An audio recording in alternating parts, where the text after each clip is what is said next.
Un type super faible entre dans le monde des portes magiques, partant de rien pour se construire lui-même. Avec le temps, il devient l'un des chasseurs les plus redoutés, abattant des monstres avec toutes sortes de compétences. Mais voici le hic. Il garde ses véritables pouvoirs bien cachés. Quelle est l'histoire de ce gars? Restez jusqu'à la fin pour le découvrir. Le premier épisode commence par une introduction de notre protagoniste et des événements de la première saison. Il y a plus d'une décennie, des portails mystérieux sont apparus dans le monde entier, abritant des monstres magiques.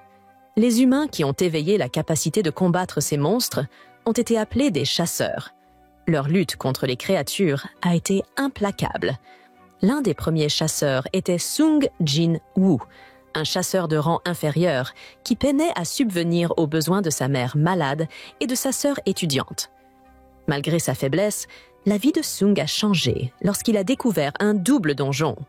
Dans cet endroit périlleux, il a acquis la capacité de monter en niveau, comme s'il était coincé dans un jeu vidéo. Avec chaque combat, il est devenu plus fort, découvrant finalement une recette pour une médecine universelle et obtenant le titre de monarque des ombres. L'histoire reprend avec Sung endormi dans sa chambre. Sa sœur Gina l'appelle pour le réveiller, lui rappelant la réunion parents-professeurs. Sung se prépare rapidement et accompagne sa sœur à l'école, où sa présence attire l'attention de tout le monde, surtout des filles. Sung rencontre le directeur de l'école, qui loue les performances académiques exceptionnelles de Gina. Cependant, le directeur soulève une autre question, demandant à Sung s'il autorisera sa sœur à passer l'examen des chasseurs. D'un ton ferme, Sung refuse catégoriquement. Plus tard, Sung attend une jeune fille, qui s'avère être l'amie de Gina. Elle avoue qu'elle n'a aucune intention de retourner à l'école ou d'abandonner la chasse. Sung lui conseille de reconsidérer sa décision, car elle est une chasseuse de rang E et ne peut pas vivre de cette manière. Frustrée, elle insiste sur le fait qu'elle ne cessera pas de chasser. Sung lui demande alors de l'accompagner, laissant entendre qu'il a un autre plan en tête. Pendant ce temps, le directeur de l'association des chasseurs accueille Hwang, un chasseur redoutable. Hwang révèle son mépris pour le pays et son intention de rester uniquement le temps de régler un compte avec Sung Jin Woo, qu'il qualifie de chasseur de rang E et d'un autre chasseur de rang D. La scène se déplace vers une porte magique, où Sung rencontre le directeur Han et Hyun Sung. Ils discutent de la région, classée comme une zone à haute densité d'apparition de portes. Ce matin-là, une porte de rang 100 s'était ouverte. Le chasseur Kim Chul, de rang A, est présenté comme le leader de l'équipe de raid du jour. L'équipe se compose d'un chasseur de rang A, de 5 chasseurs de rang B et de 2 chasseurs de rang C. Après avoir travaillé ensemble pendant la journée, les chasseurs ont été promus d'un rang. Le directeur conseille à Sung d'observer et de ne pas participer, car l'objectif est de mettre en avant les nouvelles compétences des chasseurs. Le groupe entre dans la porte, mais Sung ressent un malaise inexplicable.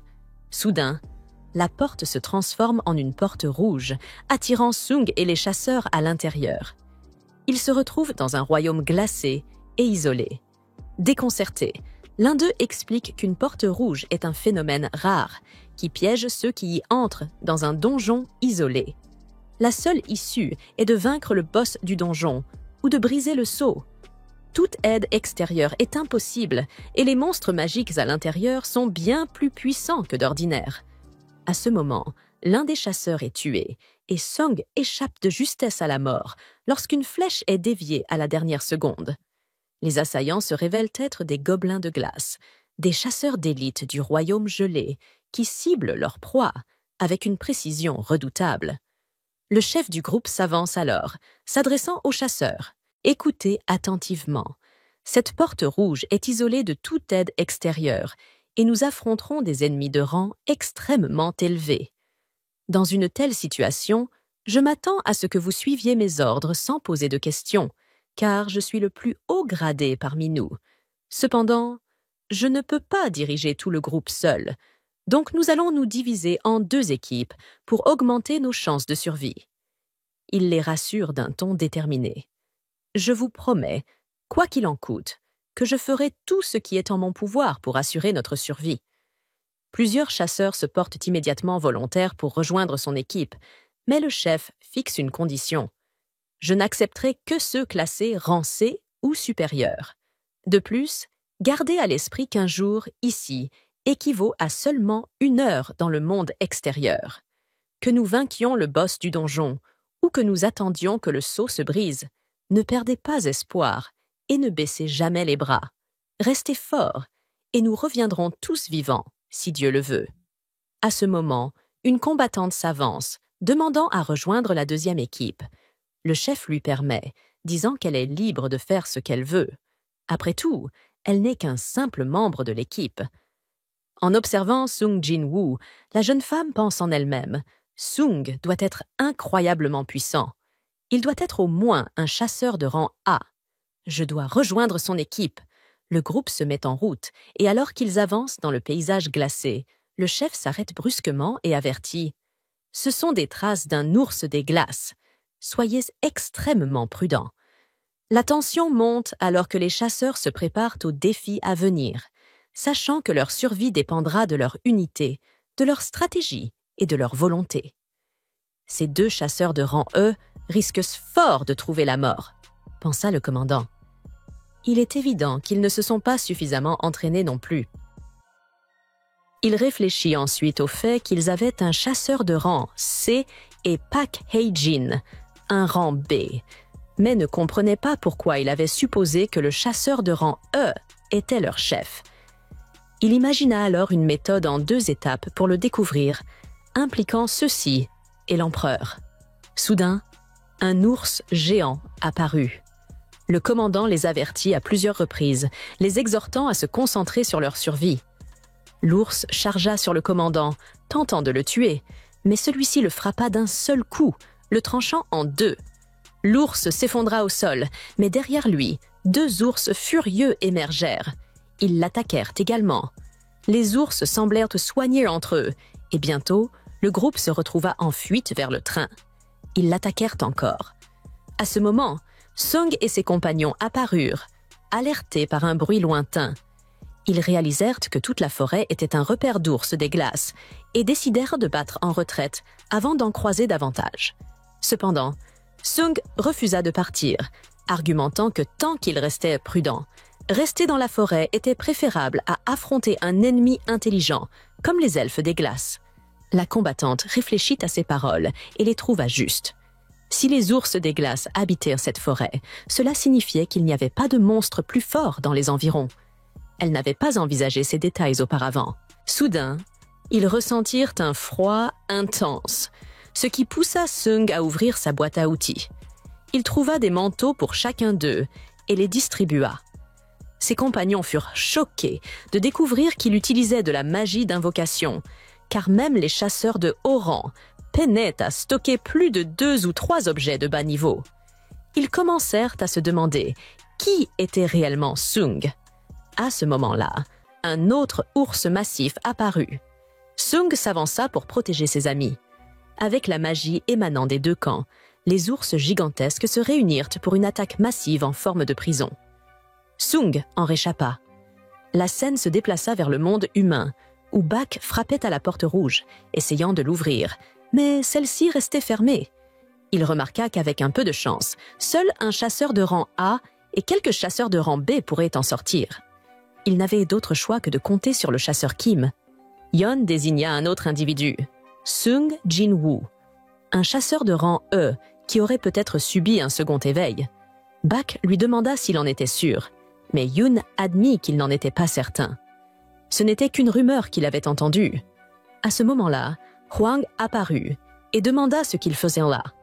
En voyant Hwang, Bak devint furieux et exigea de savoir pourquoi Hwang était là, supposant qu'il se trouvait aux États-Unis. Hwang ignora la question de Bash et demanda plutôt pourquoi ils avaient permis à un déchet de rang E d'entrer dans l'une de leurs portes, surtout s'il n'était pas affilié à leur guilde. Bash ne comprit pas immédiatement que Hwang faisait référence à Sung. Hwang continua, expliquant qu'il avait fait l'effort de venir ici parce que Sung était piégé à l'intérieur d'une porte rouge. Il voulait au moins jeter un coup d'œil. Debout devant la porte, Wang déclara qu'il ne pouvait pas atteindre Sung à l'intérieur de la porte, mais qu'il doutait fortement que Sung en sorte vivant. La scène se déplaça ensuite vers Sung, qui venait tout juste d'abattre l'ours. « Comme on pouvait s'y attendre d'une porte rouge, » dit Sung. « J'ai gagné plus de points d'expérience que d'habitude. » Le soir, on voit un groupe assis ensemble. L'un d'eux remarque « Plus tard, beaucoup de monstres apparaîtront. » Et on voit Sung utiliser ses pouvoirs. Un grand groupe de personnes lui demande d'affronter les monstres et de les éliminer. La scène passe alors à un robot qui attaque les monstres, s'engageant dans un combat féroce. Wang ignora la question de Bash et demanda plutôt pourquoi ils avaient permis à un déchet de rang E d'entrer dans l'une de leurs portes, surtout s'il n'était pas affilié à leur guilde. Bash ne comprit pas immédiatement que Wang faisait référence à Sung. Wang continua, expliquant qu'il avait fait l'effort de venir ici parce que Sung était piégé à l'intérieur d'une porte rouge. Il voulait au moins jeter un coup d'œil. Debout devant la porte, Wang déclara qu'il ne pouvait pas atteindre Sung à l'intérieur de la porte, mais qu'il doutait fortement que Sung en sorte vivant. La scène se déplaça ensuite vers Sung, qui venait tout juste d'abattre l'ours. « Comme on pouvait s'y attendre d'une porte rouge, » dit Sung. « J'ai gagné plus de points d'expérience que d'habitude. » Le soir, on voit un groupe assis ensemble. L'un d'eux remarque « Plus tard, beaucoup de monstres apparaîtront. » Et on voit Sung utiliser ses pouvoirs. Un grand groupe de personnes lui demande d'affronter les monstres et de les éliminer. La scène passe alors à un robot qui attaque les monstres, s'engageant dans un combat féroce. Jinwoo se tient victorieux face aux ours de la mort et démontre son immense pouvoir en tant que nécromancien lorsqu'il leur ordonne de se relever. Des ours d'ombre émergent des cadavres et Jinwoo ajoute de nouveaux membres à son armée d'ombre. À l'extérieur du portail, Han explique que la force de frappe est bloquée depuis 3 heures, mais qu'à l'intérieur, cela correspondrait à environ 3 jours. Les portails rouges sont extrêmement dangereux. Alors, Dong-Su conclut que Jinwoo doit déjà être mort et s'apprête à partir. Cependant, Dong-Su se ravise et exige de savoir pourquoi Jinwoo traîne avec la guilde du Tigre Blanc. Han explique simplement que Jinwoo est une de ses connaissances et qu'il voulait observer une mission de rang C. Han est soulagé lorsque cette explication semble suffisante, mais Dong-Su choque tout le monde en commençant à étrangler Han. Dong-Su n'est pas dupe et il sait qu'Han a le don de repérer les nouveaux talents. C'est alors que Baek devient très sérieux, se transforme et ordonne à Dong-Su de s'arrêter. Cela ne fait qu'enrager davantage Dong-Su, qui rétorque que Baek n'est qu'un gros poisson dans une petite mare. Les deux hommes libèrent une partie de leur puissance, terrifiant Han, qui craint qu'un combat de rang S n'éclate si personne ne les arrête. Toute la zone pourrait être complètement détruite, mais les deux hommes, furieux, s'attaquent l'un à l'autre malgré tout. De retour à l'intérieur du portail, Kim Chu est soulagé d'avoir échappé aux elfes. Son soulagement se transforme en choc lorsqu'il tombe sur les cadavres des puissants ours de la mort. C'est une vision terrifiante, et il se demande si les Eurans qu'il a laissés derrière sont responsables.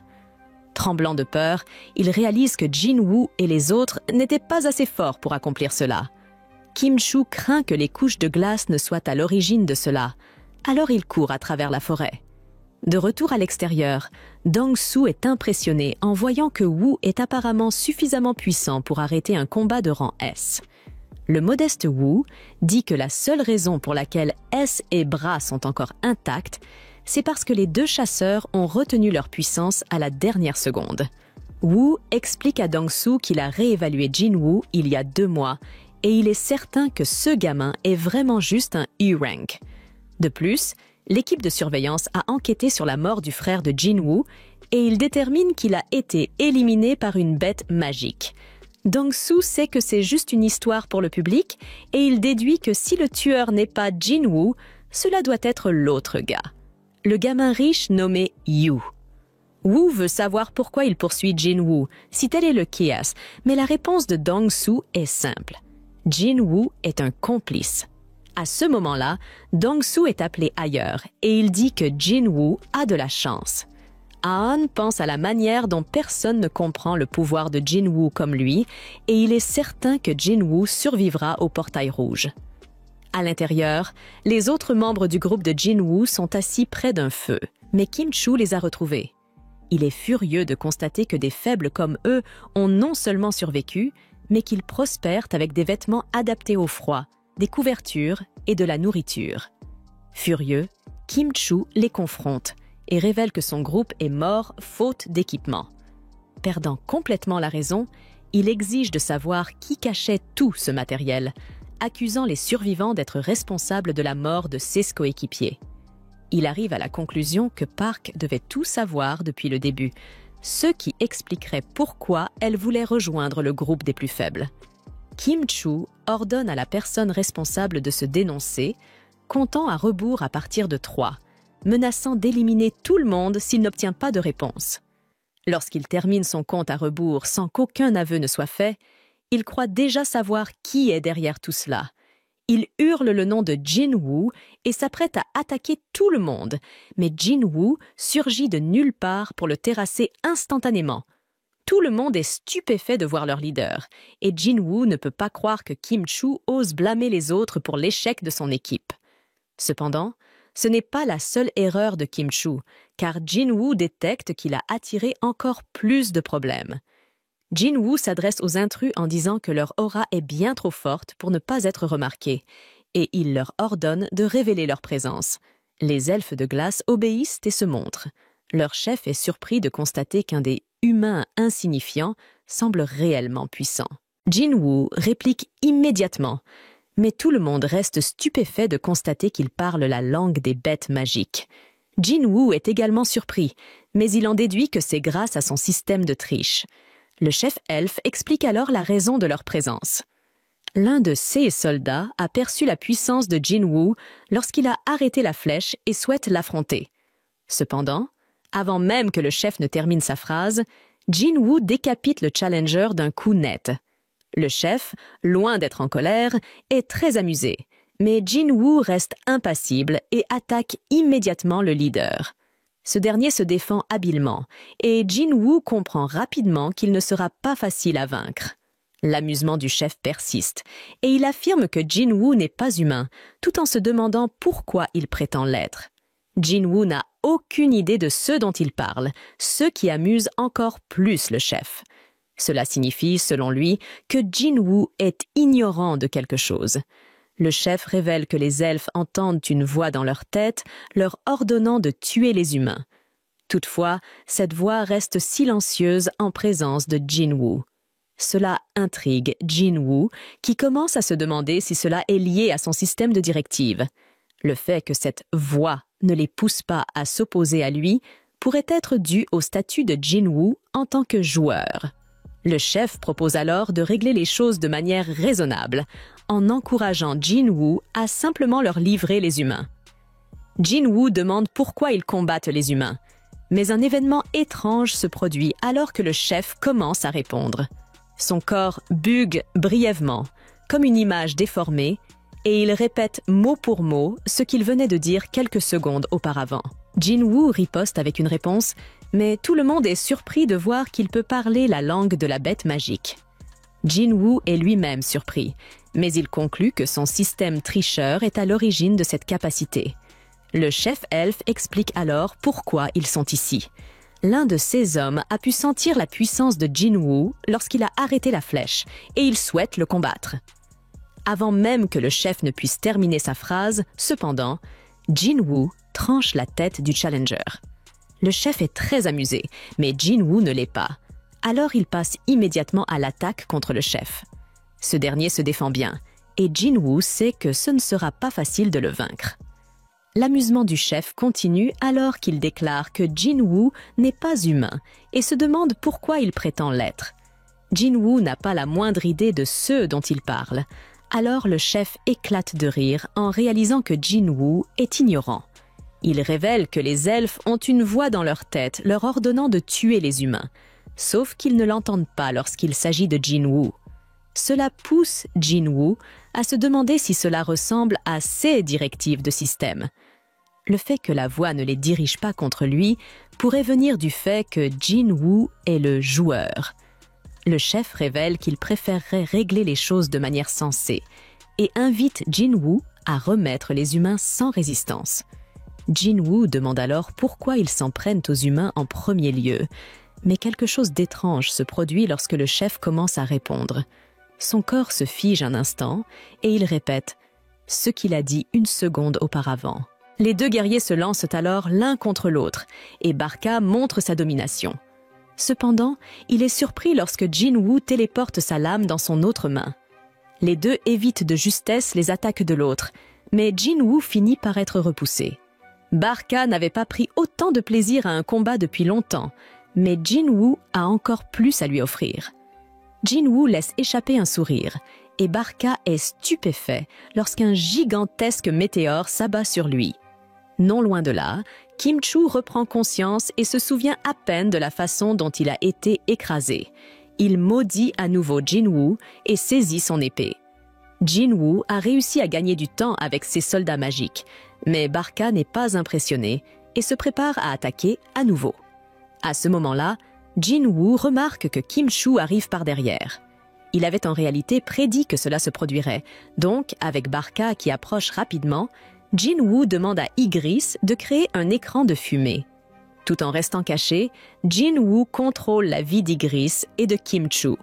Kim-Chu est stupéfait de réaliser que Jin-Woo savait que tout cela allait se produire et qu'il n'avait été que manipulé.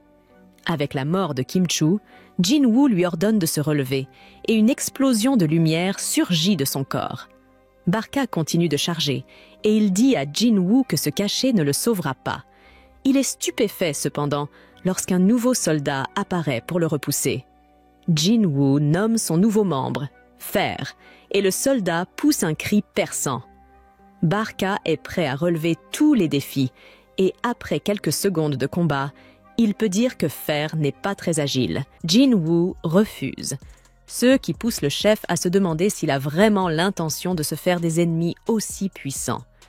Il rappelle à Jin-Woo qu'il le surpasse largement en nombre, mais Jin-Woo, confiant, lui demande pourquoi il en est si sûr.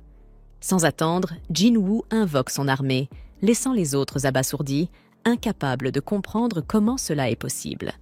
Le chef elfe, sûr de lui, pense que Jin-Woo perd son temps, mais ce dernier ne prête aucune attention à ses paroles.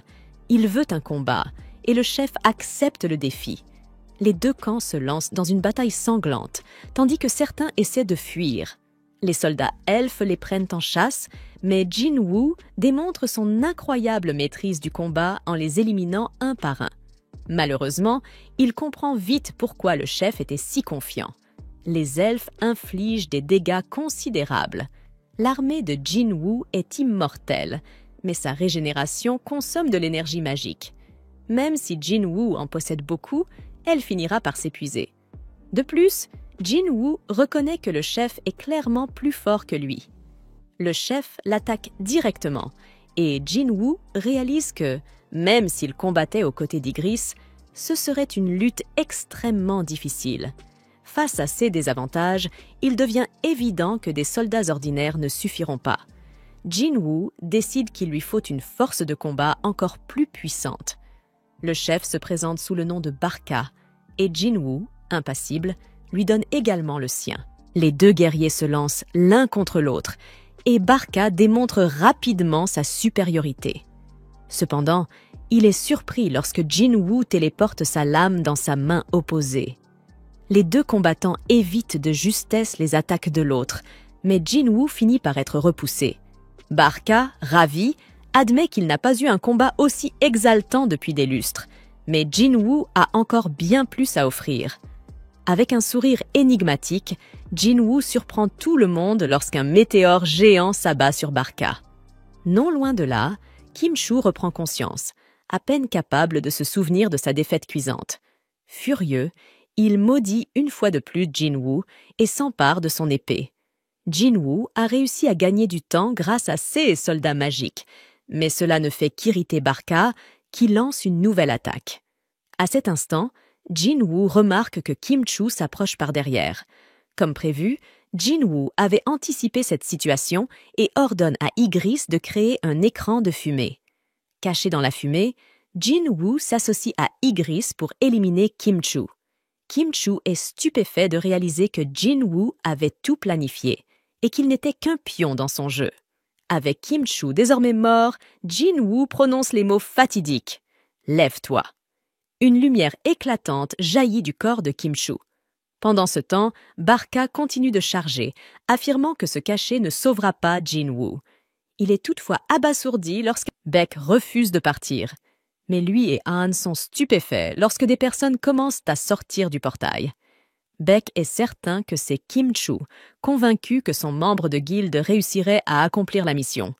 Cependant, il est surpris de voir qui sort réellement. Han avait raison. C'est Jin-woo qui émerge. Le portail se referme, laissant Baek se demander où se trouve Kim-Chu. Il est horrifié d'apprendre que seul le chasseur de Baran a survécu et il s'interroge sur ce qui s'est réellement passé à l'intérieur. Baek aimerait interroger Jin-woo, mais ce dernier, épuisé, lui demande de poser ses questions à un membre de sa guilde. Baek n'en revient pas de ce qu'il vient d'entendre, car il ne s'agissait pas d'une demande, mais d'un ordre. À la limite, c'était une menace. De plus en plus sérieux, Baek rappelle à Jin-woo que 6 membres de sa guilde ont disparu. C'est sa responsabilité de découvrir ce qui s'est passé. Jin-woo, loin d'être intimidé, lui fait remarquer qu'il a été celui qui a sauvé les 2 membres survivants. Cela signifie que c'est aussi la responsabilité de Baek de lui montrer de la gratitude. La tension monte, mais Baek finit par se calmer, réalisant que Jin-woo a raison. Il s'excuse et Jin-woo raccompagne Song-yi chez elle. Baek demande à Park qui est exactement ce gars-là et pourquoi il semblait si en colère. Park révèle que c'est seulement après avoir vaincu le boss que son humeur a changé. Han insiste pour dire que cela doit être dû à l'épuisement, car Jin-woo est habituellement quelqu'un de gentil. Baek s'intéresse évidemment à Jin-woo et donne des instructions à Han pour s'assurer qu'il soit amené à leur guilde, quoi qu'il en coûte. Plus tard, Jin-woo raccompagne Song-yi chez elle. Elle le remercie pour tout et lui dit qu'elle a hâte de le revoir. En partant, Jin-woo réalise qu'il ne s'est même pas écoulé une journée entière depuis qu'ils étaient piégés dans le portail. Il est déçu car, après tous ses efforts, il n'a gagné qu'une seule dague et conclut que Barka devait être d'un niveau beaucoup trop élevé. Un flashback révèle que Jin-woo a essayé de transformer le chef elfe en soldat immortel. On lui a donné 3 tentatives, mais il n'a pas réussi à l'extraire. Au moins, il a obtenu Iron de cette situation, mais c'était déjà la 3e fois qu'il devait ôter des vies humaines. Le lendemain, vous rencontrez Jin-woo, mais ce dernier n'en croit pas ses yeux en voyant ce que vous portez. Il se dirige vers une mission, mais Jin-woo leur dit qu'il faut d'abord aller chercher quelqu'un. Il s'agit de Song-yi, et vous êtes choqués de voir à quel point ils semblent familiers l'un avec l'autre. Jin-woo lui demande si elle a réussi à dormir, mais cette question vous donne une mauvaise impression. Inquiet pour Jin-woo, vous lui rappelez que Song-yi est mineur. Bien sûr, Jin-woo ne fait rien de répréhensible, alors il reste décontracté, mais cela ne fait qu'amplifier votre malentendu. Puis Jin-woo change de sujet et démarre la voiture. Après leur voyage, le groupe arrive dans un donjon et se retrouve immédiatement pris au milieu d'un conflit.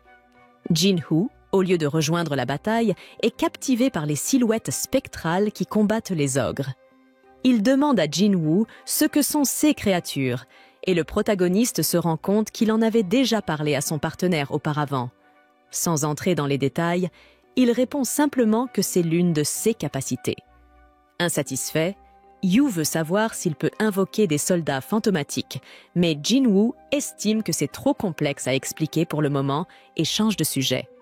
Après la victoire, il claque des doigts et ordonne à son armée de ramasser les pierres précieuses. Puis Jin-woo s'agenouille et demande au moins à aider avec les gemmes. Instantanément, un soldat de l'ombre tente une poignée de gemmes au chasseur, qui le remercie pour sa compréhension et fait sourire son ami.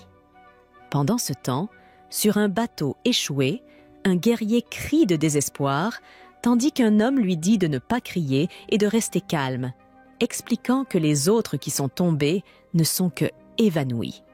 Cependant, comme il ne parle pas anglais, il suppose que le guerrier n'a aucune idée de ce qu'il dit, alors il se désigne et dit quelques mots mal compris.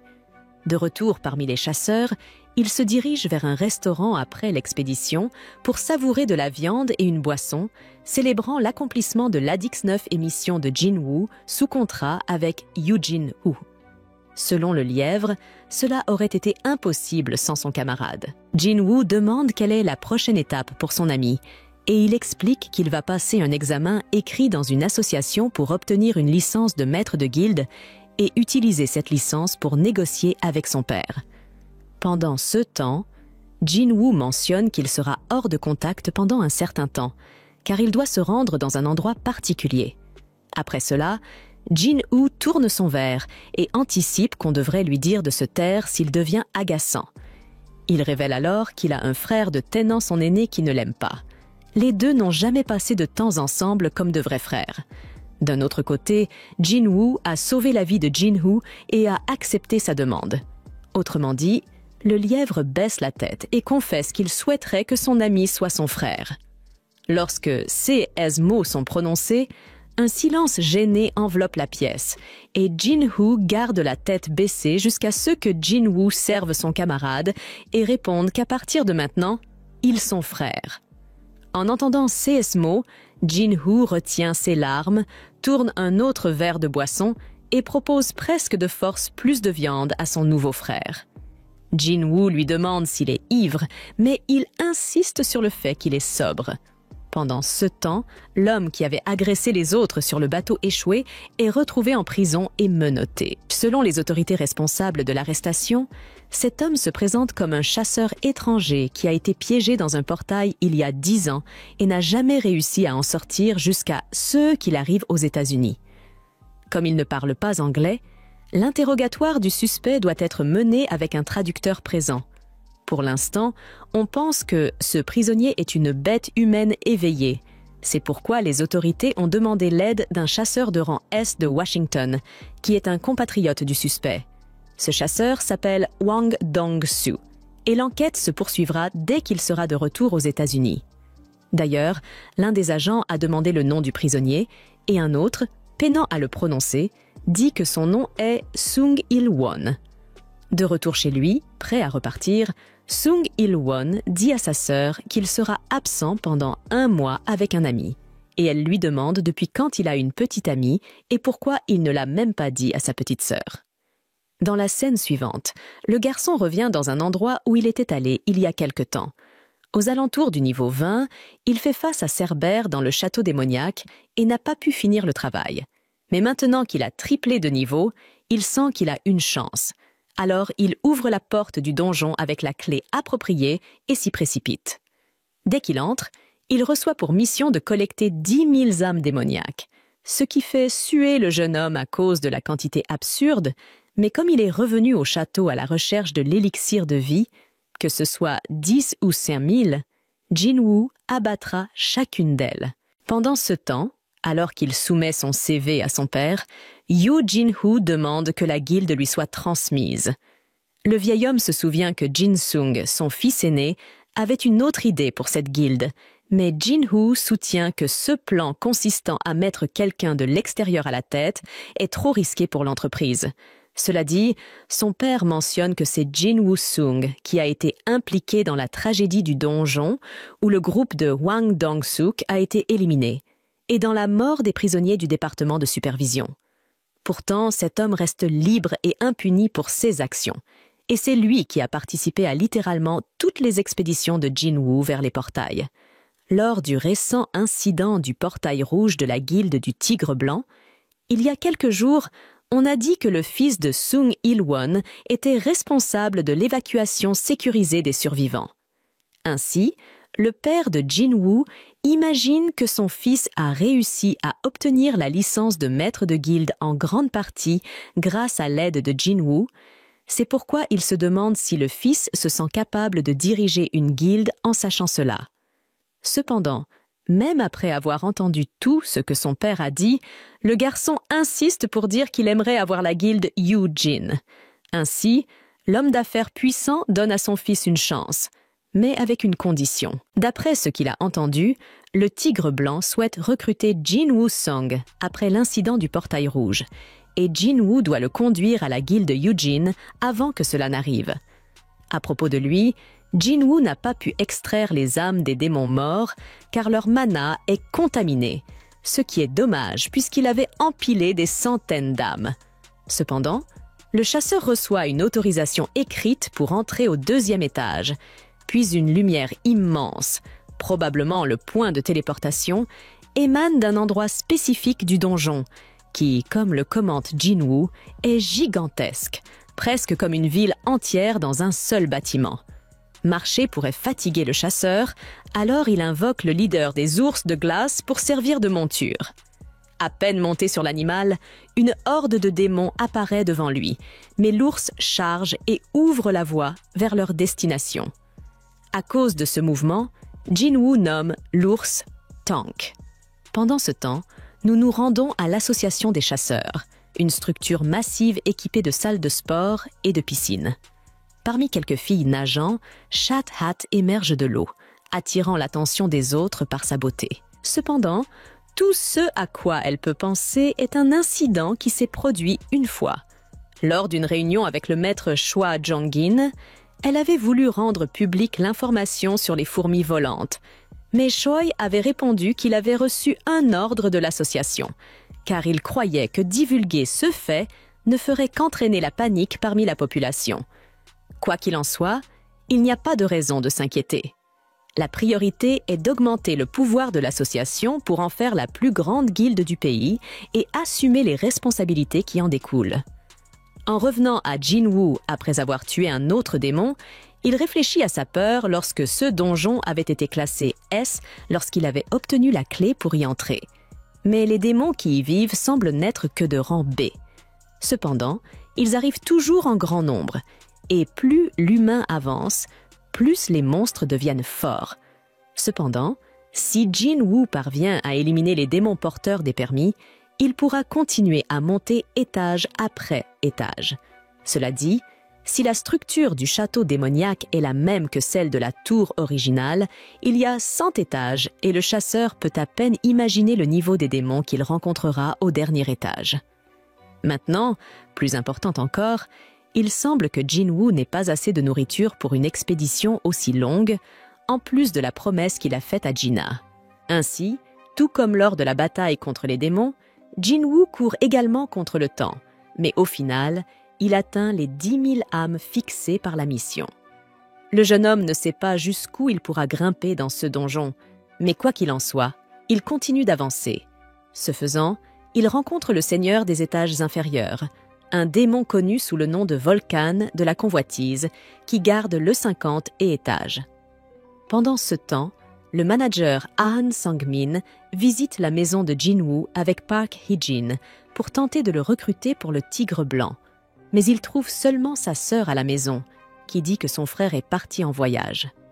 Han note que Jin-Woo n'a pas participé à de récentes incursions et que le dernier emplacement suivi par l'association était le centre de la zone urbaine. Hee-jin est impressionné de voir que son partenaire peut découvrir de telles choses et il explique que c'est son travail. Quoi qu'il en soit, les coordonnées du garçon sont désormais inconnues. Revenant à lui, Jin-Woo Sung ordonne à son armée de laisser le chef ennemi à lui-même. Ainsi, les subordonnés avancent pour combattre les autres adversaires. Les mages spectraux lancent des flammes sur les démons, tandis qu'Igris, le rouge sang, charge les rangs ennemis, provoquant un véritable chaos. Grâce à l'augmentation de son intelligence, Jin-Woo a pu améliorer à la fois sa puissance magique et le nombre de soldats qu'il peut invoquer. Mettant cela de côté, le chasseur se demande combien de temps le chef des démons compte rester assis, et puisque l'ennemi refuse de bouger, l'humain décide de prendre l'initiative. Cependant, avant qu'il ne puisse en prendre conscience, le volcan de la convoitise se précipite à une vitesse incroyable pour attaquer Jin-Woo. Jin-Woo réagit rapidement et donne un coup de poing qui envoie le démon voler. surprenant lui-même le jeune homme, qui se demande combien de force il a mise dans ses attributs pour parvenir à cela. Face aux dégâts subis, le volcan de la convoitise est rempli de rage et active sa capacité cerbère. Lorsque le démon géant charge Jinwoo, l'homme ordonne à Iron d'envoyer son bouclier vers lui. Avec le bouclier levé, Jinwoo parvient à bloquer le lourd marteau du géant. Mais la combinaison intense subie commence à inquiéter l'humain quant à la santé du bouclier. Défendant patiemment, l'homme attend une seule ouverture pour contre-attaquer, et à un certain mouvement du démon, il réussit à se libérer de la combinaison et saute vers le cou de l'ennemi. Mais le volcan se retourne immédiatement et frappe avec son gourdin. Par réflexe, Jinwoo active la main du souverain et absorbe l'impact au point de ne pas mourir sur le coup.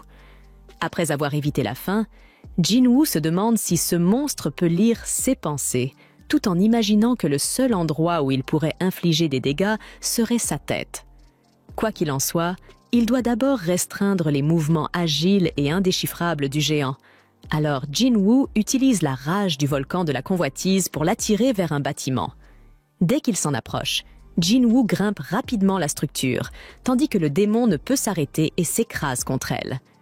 Ayant cet avantage, le chasseur frappe finalement l'adversaire avec sa dague, remportant le combat et recevant un fragment de l'arbre de vie.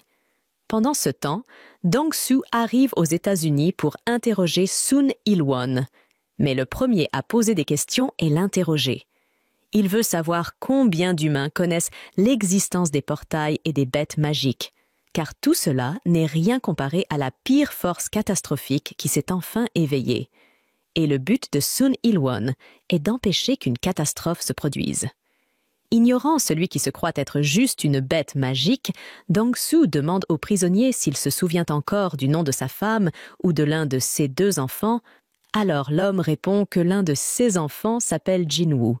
Cela dit, Dong-soo promet que les 2 se reverront en enfer. Et en parlant d'enfer, Jin-Woo-sung progresse avec son armée à travers les étages supérieurs et élimine Métis, le seul guide.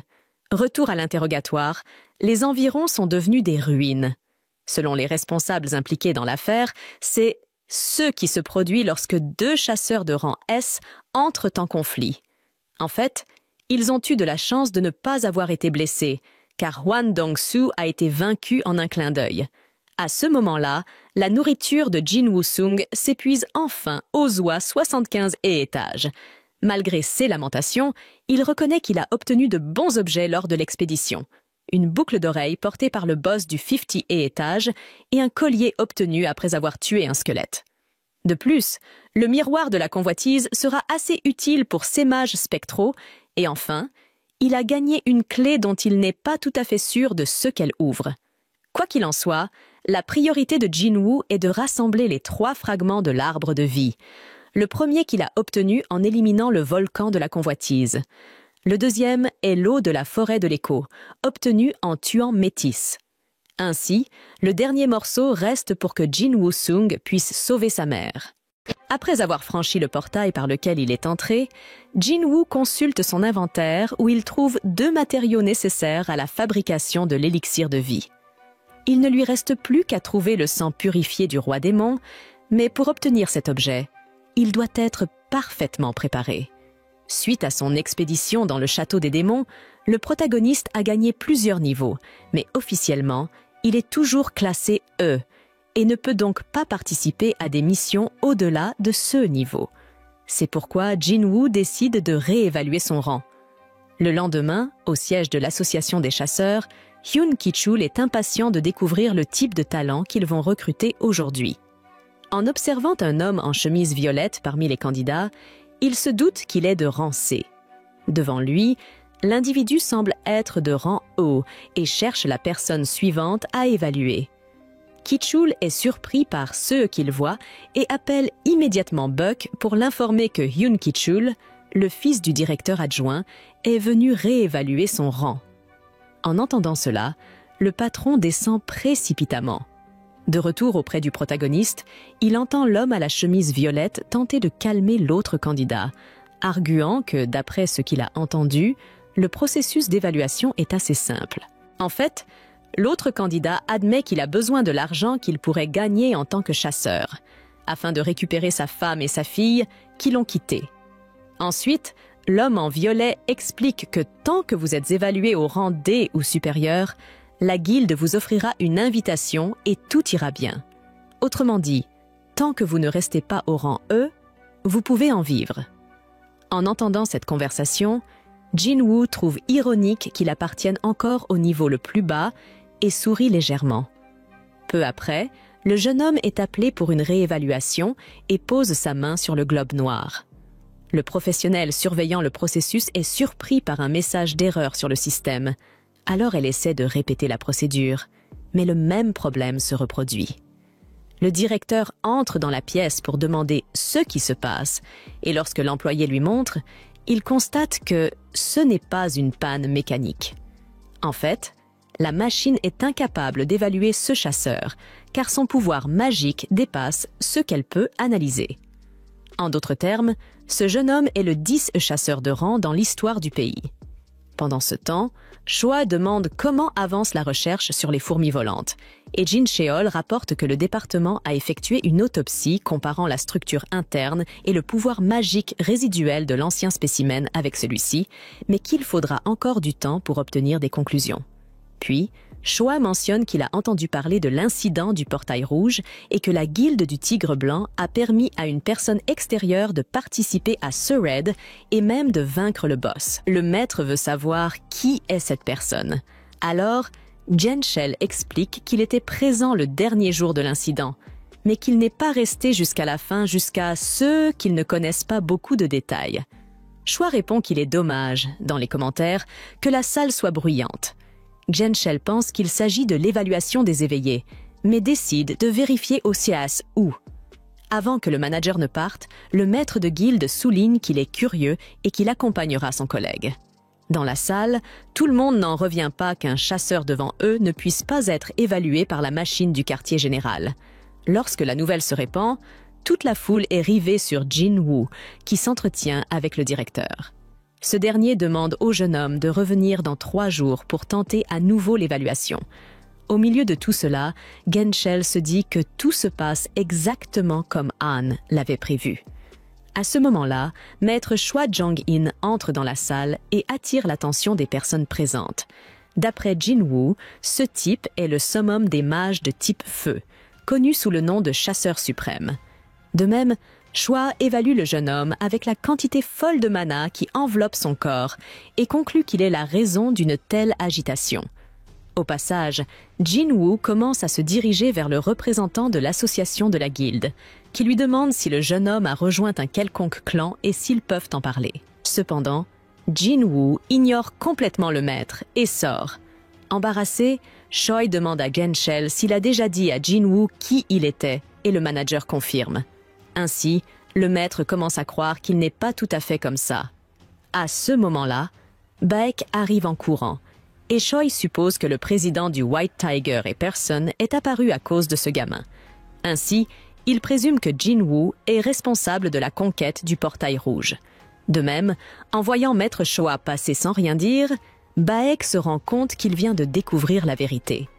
Le soir, Jin-woo rend visite à sa mère à l'hôpital et sent qu'elle peut se réveiller à tout moment.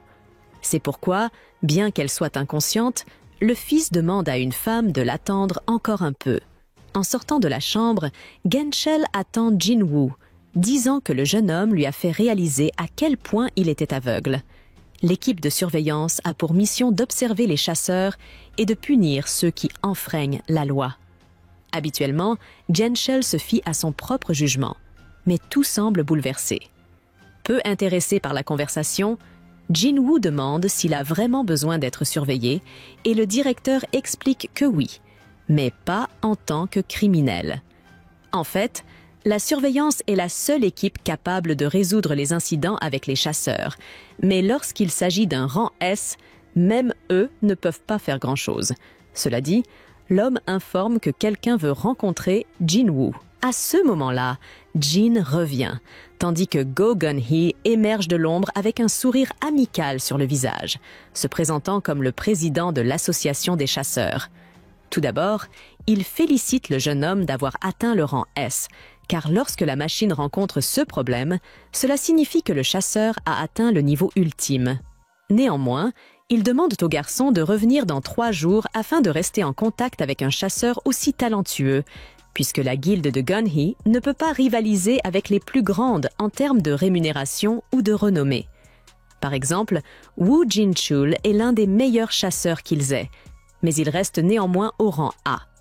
Ainsi, Go Gunhee va droit au but et offre une position prestigieuse à Jin-woo au sein de l'association, car de nos jours, les plus grands défenseurs de la nation ne sont pas l'État, mais les chasseurs.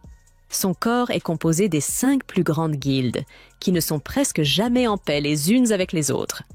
En fait, peu importe où Jin-woo décide de s'engager, cela provoquera un déséquilibre parmi les grandes guildes. À son tour, l'association représente la 6e puissance et a assumé le rôle de maintenir les 5 plus grandes guildes sous contrôle, ce qui est un service indispensable pour le pays. Pour cette raison, Bill aimerait que Jin-woo fasse partie de l'équipe. Écoutant attentivement chaque détail, Jin-woo s'arrête ou réfléchit sérieusement, car un emploi à l'association est très sécurisé et influent dans la société, surtout en tenant compte du fait que Go Gunhee a été le premier chasseur de rang S à s'éveiller en Corée, à tel point que personne ne croit qu'il a plus de 80 ans, étant donné sa condition physique enviable. Bien qu'il soit à la retraite, le président est au même niveau que Jin-woo, même si ce dernier s'efforce tant de progresser. Autrement dit, accepter cet emploi changerait la vie de Jin-woo à jamais. Cependant, le jeune chasseur refuse l'offre, car sa place est dans les donjons, à combattre des bêtes magiques. Voyant la vérité dans les yeux du garçon, le président de l'association ressent une douleur dans son cœur et pense que s'il avait 10 ans de moins, il pourrait se tenir aux côtés de ce jeune homme dans un donjon. D'une manière ou d'une autre, il ne le force pas et laisse le garçon partir, qui demande à rentrer chez lui, considérant que sa sœur est seule. Avec le départ de Jin-woo, Gunhee dit à Jin-chul d'annuler son emploi du temps pour aujourd'hui, car il ne veut pas que quoi que ce soit perturbe le mauvais pressentiment qu'il avait ressenti lorsqu'il a découvert que même un soigneur de rang S ne pouvait plus compenser son vieillissement.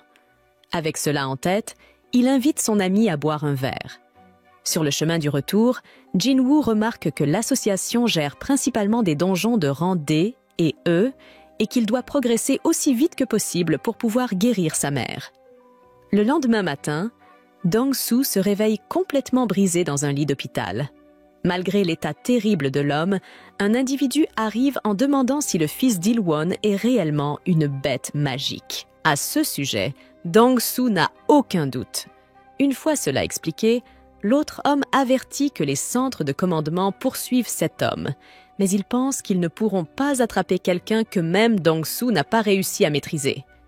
Laissé seul, l'homme d'affaires se remémore le pied d'Il-won sur sa poitrine, lui ordonnant de laisser sa famille tranquille pour son propre bien. Sinon, même la mort ne sauverait pas Dong-soo d'Il-won. En se rappelant cela, Dong-soo ressent l'humiliation de la défaite comme une douleur physique et décide de traquer cet homme à nouveau avec l'équipement approprié. Dans ce cas, l'équipement en question est un artefact, des pièces d'équipement si avancées qu'aucun artisan ne peut les fabriquer. Avec le nombre croissant de chasseurs, il est même possible de trouver plusieurs artefacts en vente sur des enchères en ligne, une chose que Jin-woo explore en cherchant un pour lui-même. Mais le problème est que cet article est bien trop cher pour être acheté par quiconque.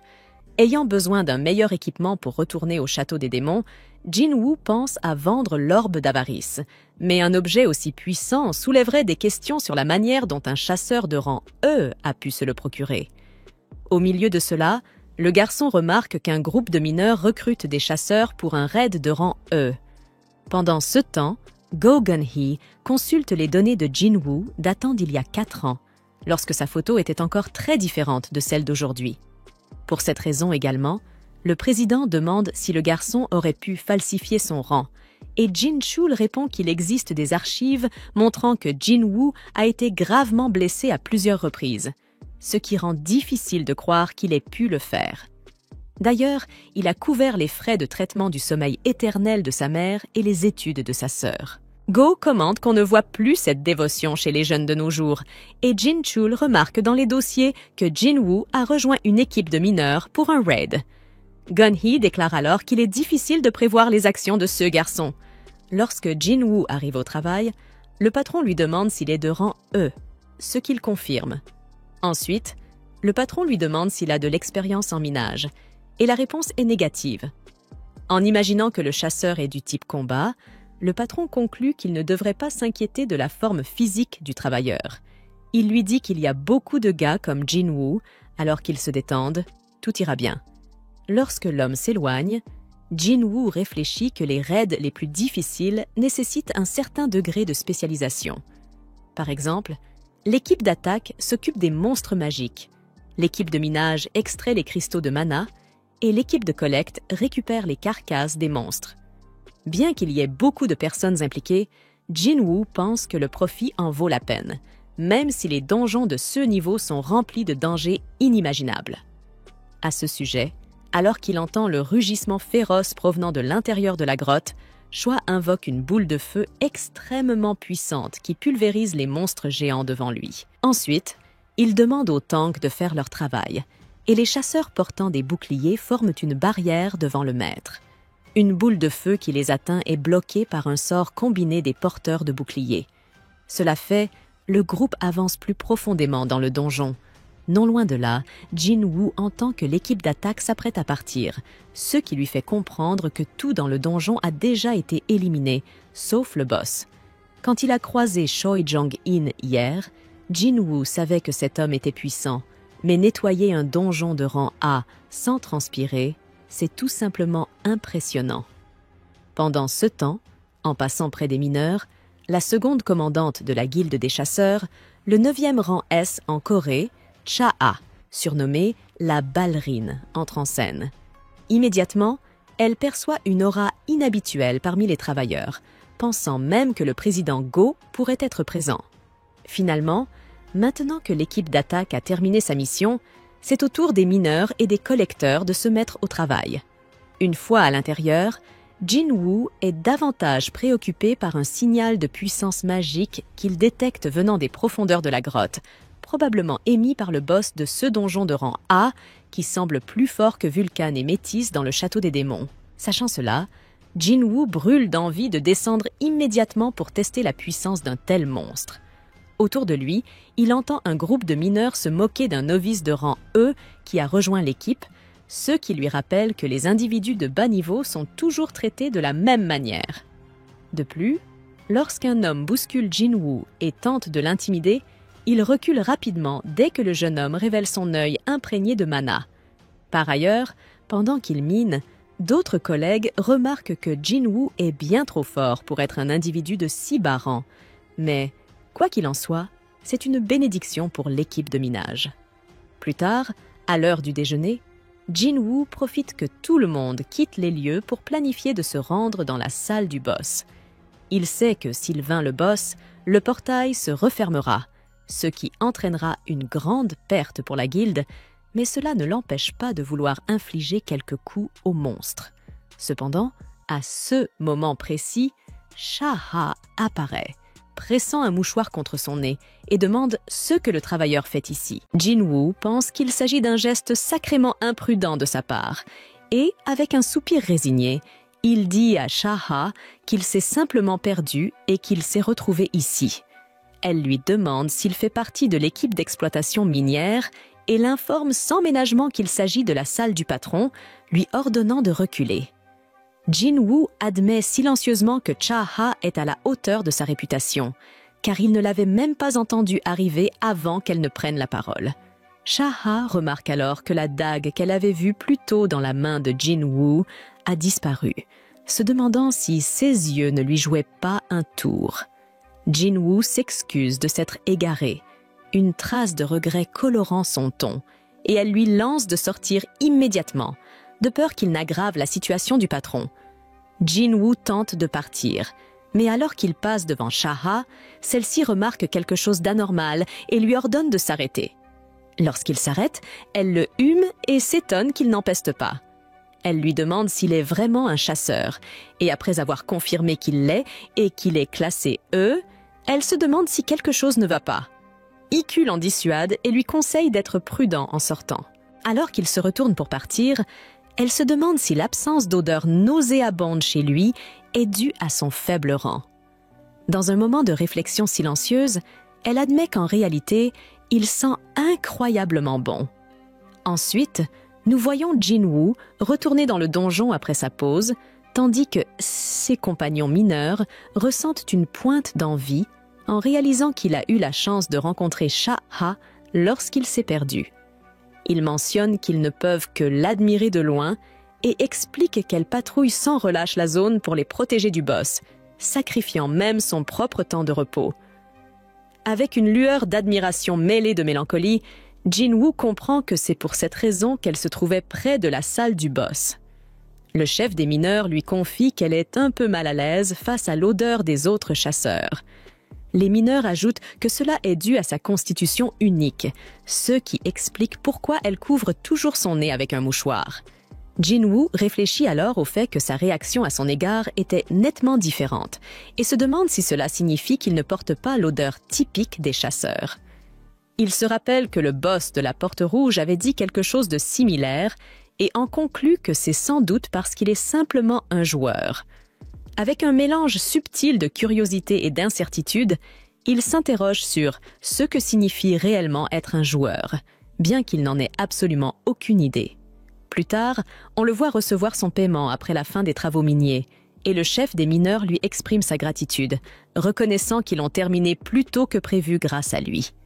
Les mineurs font alors remarquer qu'il possède un véritable don naturel pour ce travail, et le chef avoue même que, durant toute sa carrière, il n'a jamais rencontré quelqu'un comme lui. Il demande si Jin-woo envisagerait de travailler pour lui à long terme, promettant une juste rémunération, mais Jin-woo répond qu'il s'agit simplement d'une affaire ponctuelle pour lui. Le patron fronce les sourcils, mais demande tout de même l'aide de Jin-woo pour un jour de plus, expliquant que demain, ils ont des missions de rang A et C consécutives. Jin-woo se souvient que son test de réévaluation est prévu pour après-demain, et il se sent très confiant d'avoir enfin compris le processus de raid aujourd'hui. Pourtant, il n'est pas rassasié d'apprendre que la guilde des chasseurs a aligné les missions de raid l'une après l'autre, prévoyant de s'attaquer à 2 missions demain. Le chef l'informe que la 2e équipe d'assaut sera affectée à CS Mission, ce qui étonne Jin-woo. Le chef se vante que la véritable force de la guilde des chasseurs réside dans le fait qu'elle possède 2 équipes d'assaut capables d'attaquer des portes de rang 8, ce qu'aucune autre guilde de la nation ne peut faire. Énergisé par cette révélation, Jin-woo accepte de revenir demain, et le patron, manifestement ravi, promet de parler à son supérieur pour doubler son salaire. Jin-woo lui dit modestement de ne pas s'inquiéter, mais le patron insiste. Ce soir-là, nous voyons Cha-ha demander à quelqu'un de rechercher Jin-woo au sein de l'équipe minière, et elle découvre que cette personne le connaît déjà. Il explique que Monsieur Choi lui a confié la même tâche l'autre jour, mais qu'il ne peut pas donner de détails car toutes les informations sur Jin-woo ont été mises sous scellé par la maudite association des chasseurs. Il trouve cela tout à fait étrange, car il n'a jamais vu l'association mettre sous scellé des données sur quelqu'un qui n'est pas un chasseur de haut niveau, et avant qu'il ne puisse en dire plus, Cha-ha met brusquement fin à l'appel. Allongée dans son lit par la suite, elle réfléchit à ce que tout cela pourrait signifier, pensant que bien qu'elle ait rencontré de nombreux chasseurs jusqu'à présent, c'est la première fois qu'elle en rencontre un qui a une odeur agréable. Le lendemain, Jin-woo arrive sur le site de la porte et tout le monde l'accueille à bras ouverts, lui souhaitant la bienvenue et lui rappelant ses premiers jours de chasse, ce qui fait naître un doux sourire sur son visage. Ils décident alors de commencer par la porte de rang C pour la journée et nous voyons Jin-woo travailler l'homme de pierre comme une foutue excavatrice humaine. Après avoir terminé le travail, il rejoint les autres pour un repas et le patron ne tarit pas d'éloges sur lui, affirmant qu'ils ont réussi à finir plus tôt et à profiter de cette pause déjeuner uniquement grâce à 16 efforts.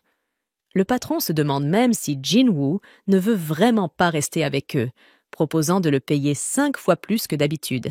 Mais Jin-woo refuse catégoriquement l'offre. Peu après, Ki-hoon, le capitaine de la deuxième équipe d'assaut, fait son apparition et demande si quelqu'un de l'équipe minière peut donner un coup de main, car leur porteur n'a pas pu venir aujourd'hui.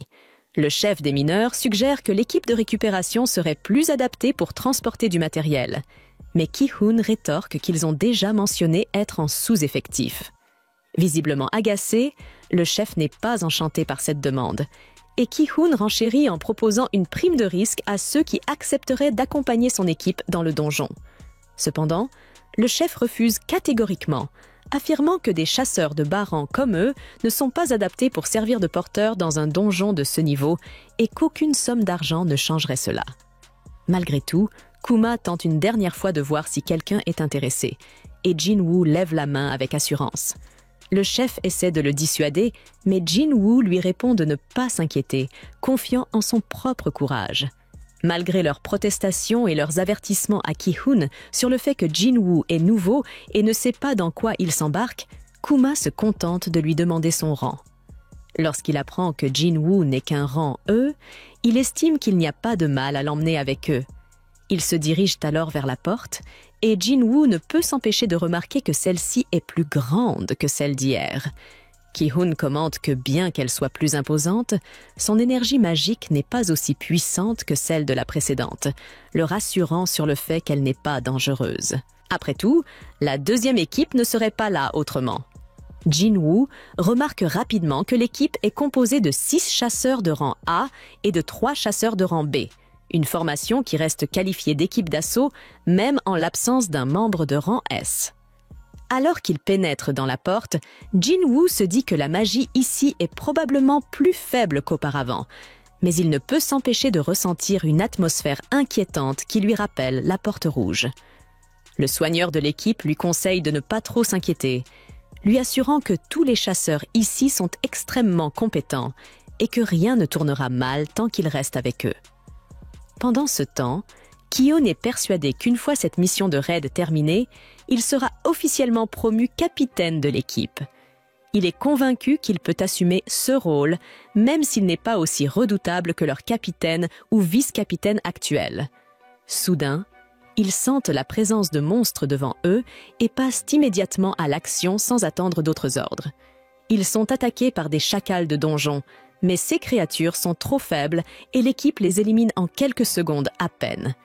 Tous sont surpris de voir des chacals de donjon ici, et Jin-woo se demande s'ils sont rares. Le soigneur lui explique alors qu'il ne s'agit que de monstres de rang C, et qu'il est étrange d'en rencontrer dans un donjon de rang A. Comme les monstres faibles sont habituellement dévorés par des créatures plus puissantes, Jin-woo remarque ensuite des colliers autour de leur cou, révélant que CS Chacal était élevé comme chien de chasse par quelqu'un. À ce moment-là, d'autres monstres s'approchent, et ils se rendent compte qu'il s'agit d'une armée de hauts orques. L'un d'eux attaque en lançant une lance, et Kun parvient de justesse à bloquer le coup. Il le charge, et le tank utilise sa compétence de raillerie.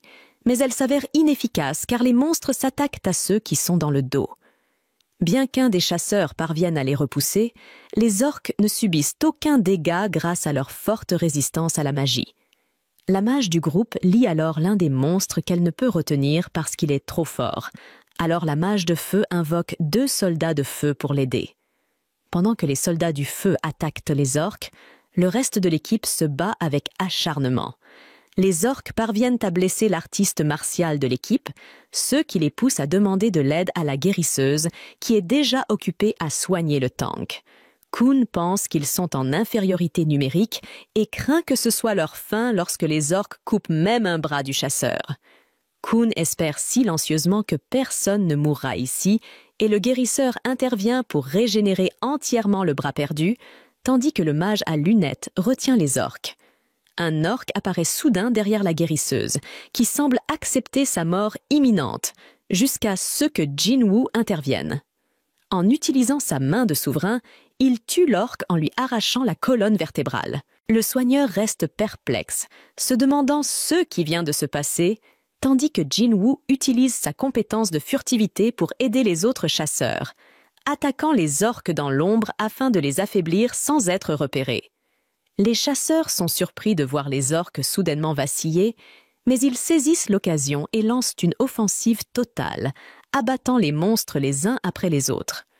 Jin-Woo pense qu'il ne veut pas vraiment se faire remarquer en tant qu'étranger ici, mais qu'il refuse aussi de laisser qui que ce soit mourir sous ses yeux. Silencieusement, il continue d'affaiblir les monstres depuis les ombres, tandis que les autres chasseurs s'occupent du reste, finissant par éradiquer tous les orques. Ki-Boom s'enquiert alors de l'état de chacun et pousse un soupir de soulagement en constatant que tout le monde va bien. Le soigneur mentionne qu'un phénomène étrange s'est produit pendant le combat, et Ki-Boom ajoute qu'il a également ressenti un affaiblissement soudain des monstres. Il interroge les mages pour savoir s'ils en sont responsables, mais ceux-ci répondent que non, expliquant qu'un tel exploit ne devrait être possible qu'avec un chasseur de type assassin. Il décide de ne pas s'attarder sur la question, estimant qu'ils ont simplement eu de la chance puisqu'ils ont remporté la victoire. Pendant ce temps, la mage à lunettes pense que leurs porteurs ont sérieusement sous-estimé l'équipe. Elle aurait dû savoir qu'une compétence de furtivité serait détectée en présence d'un lanceur de sorts. Choisissant de garder le silence, elle se dit qu'il doit avoir ses raisons et qu'elle lui doit au moins cela pour les avoir aidés à survivre. Les chasseurs se tournent ensuite vers leur capitaine, lui demandant s'ils doivent continuer ou battre en retraite. Il souligne que pour affronter un donjon de ce type, il leur faudrait au moins 2 soigneurs supplémentaires et 3 mages de plus. Face à une forte suggestion de repli, le chef prend un instant pour réfléchir à la situation. Jin-Woo, qui comprend la réticence à aller de l'avant dans un donjon dangereux, espère silencieusement que le capitaine prendra la bonne décision. Finalement, le chef décide de se retirer, au grand soulagement de tous. Lorsqu'il atteigne la porte menant à l'extérieur, il remarque qu'elle est scellée par une barrière, ce qui n'était pas le séas lorsqu'ils sont entrés dans le donjon. Les mages s'avancent alors pour retirer la barrière, heureux d'avoir choisi de battre en retraite, car ce donjon abrite manifestement une entité capable d'une magie aussi avancée. Presque immédiatement, tout le monde sent une vague de magie puissante, ce qui soulève la question de savoir s'il s'agit du boss. Alors que les mages se dépêchent de démanteler la barrière, Jin-Woo se demande à voix haute pourquoi une fluctuation magique aussi importante n'a pas été détectée alors qu'ils étaient dehors. Après tout, même un chasseur de rang B aurait dû la repérer. À ce moment-là, les mages se mettent soudain à saigner abondamment et tout le monde se rend compte que quelqu'un a maudit la barrière pour en faire un piège sournois. Le capitaine ordonne d'urgence à l'un des chasseurs de lancer de la magie divine, mais comme personne n'y prête attention, il se retourne pour voir ce qui se passe et découvre qu'une armée entière d'orques se profile derrière eux. Ils comptent une 50aine d'orques et les chefs des 2 camps s'avancent à mi-chemin. Le chef des orques tente de communiquer, mais ses paroles sont inintelligibles jusqu'à ce que le chaman orque prenne possession de son corps et parle clairement en langage humain. Le chaman se présente sous le nom de Kargulgan et annonce à Ki-Hun qu'il attendait avec impatience l'arrivée des humains. Kvam demande alors à Kargulgan s'il est celui qui a scellé l'entrée, ce que le chaman confirme. Curieux, Ki-Hun lui demande s'il existe une entité plus puissante que lui dans ce donjon, mais Kargulgan répond qu'il n'y en a pas et leur lance un défi, l'affronter directement ou périr sous les coups de ses soldats. Sans hésiter, Ki-Hun choisit de faire face au chaman et les orques les conduisent immédiatement. Mais avant cela, Ki-Hun confie à Jin-Woo que leur plan consiste à attaquer le boss dès leur arrivée dans sa salle. Cette diversion devrait temporairement désactiver la barrière. Il ordonne à Jin-Woo de profiter de cette ouverture pour s'échapper et alerter l'autre équipe d'assaut. Jin-Woo ne peut s'empêcher de se demander s'ils ne sont pas tous en train de signer leur arrêt de mort. Ki-Hun lui rappelle froidement que leur mission est de fermer la porte, pas nécessairement d'en revenir vivant, et la soigneuse remet à Jin-Woo un court testament, lui demandant de le livrer à sa famille si les choses tournent mal. Bien que Jin-Woo l'accepte avec le cœur lourd, il espère ne jamais en arriver là. Elle l'exhorte à tout faire pour s'échapper pendant qu'ils accomplissent leur mission. Jin-Woo réfléchit au fait que cette situation critique lui rappelle le double donjon, mais que ces personnes sont totalement différentes de celles qu'il a affrontées auparavant. Pendant ce temps, à l'extérieur de la porte, Cha-ha cherche désespérément Jin-woo, se demandant s'il aurait abandonné l'équipe. Lorsqu'elle exprime son inquiétude, le chef des mineurs lui apprend que Jin-woo est entré dans la porte en tant que porteur. À l'intérieur, Jin-woo et le reste du groupe arrivent enfin dans une salle du trône où ils sont accueillis par Cardle-Gun et une immense horde d'orques terrifiants. Au même moment, à l'extérieur de la porte, nous voyons Cha-hae se demander pourquoi Jin-woo est entré comme porteur, étant donné qu'il n'a qu'une vie à vivre. Elle se souvient l'avoir vu hier se tenir devant une salle de commandement avec une arme à la main, ce qui le rend maintenant plutôt suspect. Elle informe alors le chef des mineurs qu'elle va s'aventurer à l'intérieur pour enquêter, en leur demandant s'ils ont des armes correctes à disposition. Le chef se contente de produire une pioche et de la lui donner. Lorsqu'elle demande s'il y a autre chose, il admet qu'il n'a rien qui ressemble à une arme, juste quelques outils miniers supplémentaires. Cha-hae choisit d'entrer les mains vides, mais il se demande si elle peut se débrouiller sans aucune arme, et elle prend donc la pioche à contre-cœur. Au même moment, les chasseurs à l'intérieur de la porte sont stupéfaits par le nombre impressionnant d'orques de haut niveau, convaincus qu'ils pourraient facilement raser des villes entières s'ils étaient si nombreux à émerger. Ils remarquent que les 4 généraux de l'armée orque sont encore plus puissants que le reste de la horde, et le chef ordonne aux orques de se taire. Les orques cessent immédiatement de frapper, et Koum en déduit que leur mission doit être de fermer la porte, ce qui signifie qu'ils doivent vaincre le chef du donjon. Puis, dans un tournant dramatique, le boss enlève son masque, et tous sont stupéfaits par son aura magique écrasante. Ils sont littéralement pétrifiés par la sensation d'insignifiance qu'ils éprouvent face à lui, et Ki-hoon ose lui demander pourquoi il les a rassemblés ici. Le boss leur répond froidement qu'ils ne sont rien d'autre que du divertissement pour lui, promettant de les éliminer un par un afin d'offrir un spectacle parfait pour amuser ses soldats. Ki-hoon et ses camarades sont frappés par le désespoir en entendant cela, incapables de croire que leur détermination est réduite à un simple jeu.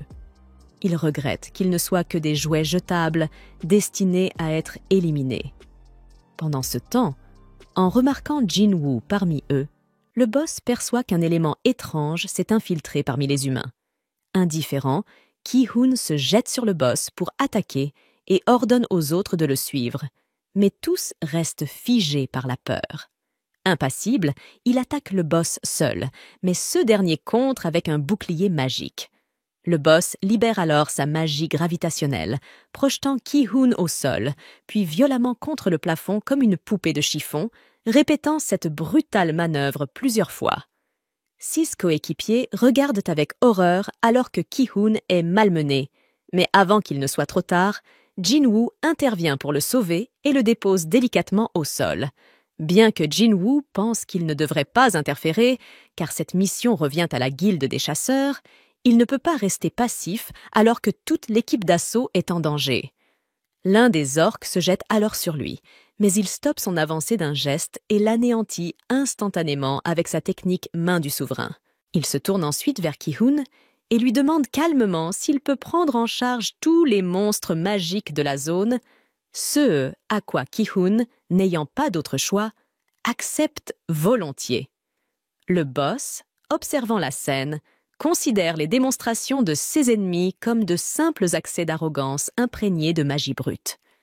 Pendant ce temps, Jin admet que c'était la première fois qu'il rencontrait une telle puissance écrasante, même si leur rôle les opposait naturellement.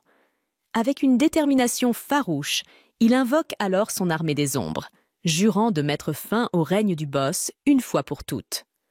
Pendant ce temps, à l'extérieur du donjon, l'équipe de surveillance dirigée par Jin-chul s'est rassemblée à l'entrée, tandis que les mineurs murmurent, perplexes, face à leur présence. Jin-chul, lui, se demande à haute voix pourquoi Jin-woo a travaillé comme mineur ces 2 derniers jours. Lorsque le chef des mineurs interroge la situation, Jin-chul insiste pour connaître la localisation de Jin-woo. À ce moment-là, un mineur mécontent, qui se plaignait depuis longtemps des agissements inexpliqués de Jin-woo, intervient et affirme avoir toujours senti quelque chose d'étrange chez lui. Ignorant les murmures des mineurs, Jin-chul demande au chef de localiser Jin-woo et apprend bientôt qu'il s'est discrètement faufilé dans la porte en se faisant passer pour un porteur. Déconcerté, Jin-chul réfléchit au fait que Jin-woo s'est d'abord présenté comme un mineur avant de changer de rôle. Il remarque que, maintenant que Jin-woo a atteint le rang S, chacun de ses mouvements est étroitement surveillé. Il regrette donc que Jin-woo ne fasse pas plus attention à ses actes. Toujours déconcerté, le chef des mineurs demande ce qui se passe réellement, et Jin-chul lui conseille d'attendre les nouvelles de demain pour obtenir des réponses. Alors qu'il se rapproche de la porte, le chef des mineurs révèle que Cha-hae avait posé une question similaire avant d'entrer à l'intérieur peu de temps auparavant. Mais avant que Jin-chul ne puisse aller plus loin, il a soudain détecté une aura inhabituelle émanant de la porte du donjon, et il a immédiatement ordonné à son équipe d'effectuer un nouveau test de puissance magique sur le donjon. Au même moment, à l'intérieur de la porte, Cha-hae est stupéfait par le nombre d'orques de haut rang qui ont été tués. Incapable de comprendre comment le groupe de Ki-hoon a pu décimer autant d'ennemis, elle décide de se précipiter vers la salle du boss, surtout après avoir détecté cette terrifiante poussée d'énergie magique. La scène se déplace ensuite vers le chef qui se moque de Jin-woo pour avoir affronté ses forces avec un nombre aussi pitoyable, ce qui pousse Jin-woo à amplifier la force de son armée de l'ombre en utilisant sa nouvelle compétence, le domaine du monarque. Il explique qu'il s'agit de la dernière capacité qu'il a acquise et qu'elle rend ses soldats de l'ombre beaucoup plus puissants, et qu'il l'a obtenue après la bataille du château de Jiman. Pendant ce temps, les autres chasseurs sont totalement déconcertés par la tournure des événements. Les grands orques lancent une attaque contre les troupes de Jin-woo, mais ces généraux se révèlent si redoutables qu'ils tranchent les orques comme s'il s'agissait d'une simple opération de dératisation. Jin-woo est occupé à réduire les rangs de l'ennemi, et les chasseurs remarquent que ces mouvements reflètent ceux de Cha-hae. Les chasseurs remarquent que ces mouvements sont identiques à ceux de Cha-hae. Ils ne comprennent toujours pas pourquoi une personne aussi puissante que lui s'est d'abord présentée comme un simple porteur. Alors que la bataille fait rage, Jin-woo se rend compte que la force de son infanterie n'est comparable qu'à celle d'un chasseur de rang B. Sus soldat tombe à un rythme alarmant. Sus soldat tombe à un rythme alarmant. Four à 5 victimes pour chaque orque tué. Conscient que s'il n'élimine pas rapidement la horde d'orques, ses propres réserves de mana seront épuisées, Jin-woo s'apprête à en découdre. Mais à ce moment-là, le chef lance un sort de feu brûlant visant directement ses soldats de l'ombre en demandant à Jin-woo de ne pas trop s'emballer. Sans se laisser décourager, Jin-woo rétorque que ses soldats possèdent l'étrange capacité de ressusciter sans fin. Non content de cela, le chef intensifie son assaut en lançant sa magie de gravité sur Jin-woo et ses soldats, et se vante qu'il continuera à anéantir ses forces jusqu'à ce que ses réserves magiques s'épuisent. Mais malgré l'anéantissement répété de l'armée de Jin-woo, il rappelle ses troupes sans discontinuer. Au milieu de ce cycle implacable, Jin-woo se demande si le chef ne garde pas délibérément ses distances avec ses assauts magiques à longue portée, tandis que le chef se demande combien de temps Jin-woo pourra soutenir cette résistance futile. À l'extérieur de la porte, les résultats d'un test de puissance magique arrivent, révélant que ce donjon est dangereusement proche d'une porte de rang S. Jin-chul ordonne immédiatement aux mineurs de contacter le chef de la guilde des chasseurs et le département de surveillance se mobilise pour soutenir l'équipe d'assaut. À l'intérieur du donjon, le chef se moque de Jin-woo, affirmant que la puissance et le nombre de son armée dépassent de loin ceux de Jin-woo. Alors qu'il observe la scène avec consternation, il se rend compte que son énergie magique s'épuise rapidement. D'un geste rapide, il boit une potion de mana pour reconstituer ses forces et annonce qu'il est sur le point de révéler son véritable potentiel de nécromancien. D'un geste déterminé, il ressuscite tous les hauts orques tombés au combat, les transformant en SS serviteurs morts-vivants, et déclare audacieusement au chef qu'il a l'intention d'ajouter le chef lui-même et ses généraux à sa légion grandissante. Pris au dépourvu, le chef se demande si Jin-woo n'est pas une sorte de seigneur, perplexe quant à la présence d'un tel être en ces lieux. Il se dit que depuis qu'il a ouvert les yeux ici, le seul ordre qui résonne dans son esprit est de tuer tous les humains. Ignorant toute raison plus profonde, il décide de suivre cette directive sans poser de questions, et envoie donc ses généraux au combat. La scène se déroule ensuite à la guilde des chasseurs, où Monsieur Choi découvre avec stupéfaction que la puissance de la porte est presque au niveau du rang S. Il estime que l'évaluation doit être exacte, sinon Kahun et son équipe seraient déjà sortis du donjon. Réalisant qu'une rupture de donjon à ce niveau pourrait déclencher un incident rappelant le désastre de l'île de Jeju, il est soulagé de voir qu'il est encore temps d'éviter la catastrophe. Monsieur Choi demande alors à son assistant de mobiliser tous les chasseurs de la guilde et d'envoyer un message à tous les chasseurs de rang A et supérieur. Il mentionne même qu'ils devront peut-être faire appel à la guilde du Tigre Blanc et à la guilde des démons pour obtenir un soutien supplémentaire. Bien que l'assistant soit surpris par cette suggestion, Monsieur Choi insiste sur le fait que pour l'instant, tout ce qu'ils peuvent faire est d'empêcher que la situation ne devienne encore plus incontrôlable. De retour dans la salle des chefs, la bataille s'intensifie.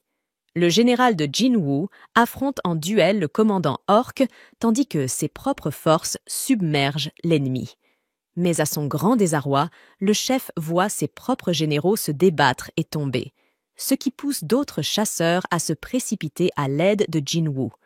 Cependant, le chef refuse de les laisser intervenir et blesse rapidement plusieurs d'entre eux avec sa magie de malédiction. Se redressant, le chef ricane qu'il fera regretter à Jin-woo de l'avoir défié. Jin-woo est occupé à réduire les rangs de l'ennemi, et les chasseurs remarquent que ces mouvements reflètent ceux de Cha-hae. Les chasseurs remarquent que ces mouvements sont identiques à ceux de Cha-hae. Ils ne comprennent toujours pas pourquoi une personne aussi puissante que lui s'est d'abord présentée comme un simple porteur. Alors que la bataille fait rage, Jin-woo se rend compte que la force de son infanterie n'est comparable qu'à celle d'un chasseur de rang B. Sus soldat tombe à un rythme alarmant. Sus soldat tombe à un rythme alarmant. Four à 5 victimes pour chaque orc tué. Conscient que s'il n'élimine pas rapidement la horde d'orques, ses propres réserves de mana seront épuisées, Jin-woo s'apprête à en découdre. Mais à ce moment-là, le chef lance un sort de feu brûlant visant directement ses soldats de l'ombre en demandant à Jin-woo de ne pas trop s'emballer. Sans se laisser décourager, Jin-woo rétorque que ses soldats possèdent l'étrange capacité de ressusciter sans fin. Non content de cela, le chef intensifie son assaut en lançant sa magie de gravité sur Jin-woo et ses soldats, et se vante qu'il continuera à anéantir ses forces jusqu'à ce que ses réserves magiques s'épuisent. Mais malgré l'anéantissement répété de l'armée de Jin-woo, il rappelle ses troupes sans discontinuer. Au milieu de ce cycle implacable, Jin-woo se demande si le chef ne garde pas délibérément ses distances avec ses assauts magiques à longue portée, tandis que le chef se demande combien de temps Jin-woo pourra soutenir cette résistance futile. Elle demande à Jin-chol ce qu'il pense de Jin-woo, ce à quoi il répond par un haussement d'épaule, admettant qu'il ne le connaît pas vraiment. Pendant ce temps, Jin-woo explique au chef blessé que son destin a été scellé au moment où ses propres gardes sont tombés au combat. Refusant d'accepter la défaite, le patron grogne, mais Jin-woo n'en a pas fini et invoque les esprits de ses anciens gardes pour terminer le travail. Après avoir échangé quelques coups décisifs, le chef tombe et, la peur au ventre, il lève les yeux et voit ses anciens généraux mettre fin à ses jours. Après avoir remporté la victoire, Jin-woo ressent une poussée de puissance et monte de quelques niveaux, puis procède à l'extraction de l'âme du chef, un geste qui choque tout le monde. Après s'être relevé, Jin-woo commente en plaisantant que le chef est finalement devenu beaucoup plus docile après s'être transformé en son ombre. Jin-woo, cependant, esquive avec agilité les coups massifs, faisant remarquer avec dédain qu'il ne s'est jamais soucié des géants, probablement à cause d'une précédente débâcle dans le double donjon. En représailles, le boss déchaîne un torrent de sorts de feu autour de lui, anéantissant indifféremment amis et ennemis. Furieux, le boss nargue Jin-woo, lui demandant s'il croit encore pouvoir faire face à une telle puissance. Dans un geste audacieux, Jin-Woo s'élance et poignarde le chef dans l'œil, déclarant qu'en se transformant en géant, le chef n'a fait que se rendre une cible plus grande et plus vulnérable. Il ajoute froidement qu'un mage solitaire sans garde n'a aucune chance face à un chasseur de type assassin. Le chef riposte avec d'autres sorts de feu brûlant, mais Jin-Woo esquive habilement chaque coup et contre-attaque avec sa dague, pour constater que sa lame fait à peine une brèche. Comprenant que la force brute ne suffira pas, Jin-Woo invoque sa main du souverain et l'utilise pour attraper un jeu de chaîne. D'un geste rapide et décisif, il attache le chef et le projette dans la pièce, laissant le monstrueux adversaire chanceler sur ses pieds. Juste à ce moment-là, Jin Cheol arrive sur les lieux et, après avoir observé l'étonnant spectacle, dit à Cha Hae qu'il était venu apporter son soutien lorsqu'il avait remarqué un déferlement de magie puissante venant de l'extérieur, mais qu'il pense maintenant que son aide n'est peut-être plus nécessaire. Remarquant que même le chef de la surveillance semble reconnaître le pouvoir de Jin-Woo, Cha Hae se demande à quel point il doit être redoutable. Puis, en effectuant l'extraction, il réalisa qu'il pouvait nommer l'âme. Comme le véritable nom du boss lui échappait, il décida de l'appeler Fang. En inspectant l'essence de Fang, Jin-Woo découvrit que son ennemi vaincu possédait le rang de chevalier d'élite, une classification qu'il n'avait jamais rencontrée auparavant, bien qu'il reconnaisse immédiatement son caractère exceptionnel. Il note également que les orques supérieurs se sont révélés être un gain considérable, juste au moment où Jin Cheol s'avance. Jusqu'à cet instant, Jin-Woo était si absorbé par l'extraction d'âme qu'il n'avait même pas remarqué l'arrivée de Jin Cheol. Lorsque les autres chasseurs commencent à réclamer des explications sur ce qui vient de se passer, l'équipe de Jin Cheol intervient en sa faveur, déclarant que Jin-Woo est actuellement le secret le mieux gardé de l'association.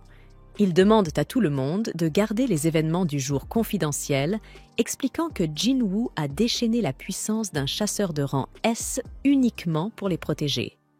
Sur CE, Jin Cheol et son équipe escortent Jin-Woo hors des lieux. Mais avant de partir, ses camarades lui expriment leur profonde gratitude, et Jin-Woo remet la volonté de la soigneuse entre ses mains. Alors que Jin-Woo s'apprête à partir, Shej tente de le rattraper pour lui parler. Mais le mage à lunettes l'interrompt en lui demandant pourquoi elle transporte une pioche. Gêné, Cha Hae se demande s'il la trouvera étrange, ce à quoi le mage demande de qui elle parle. Cha Hae, rougissante, répond alors timidement « Personne ».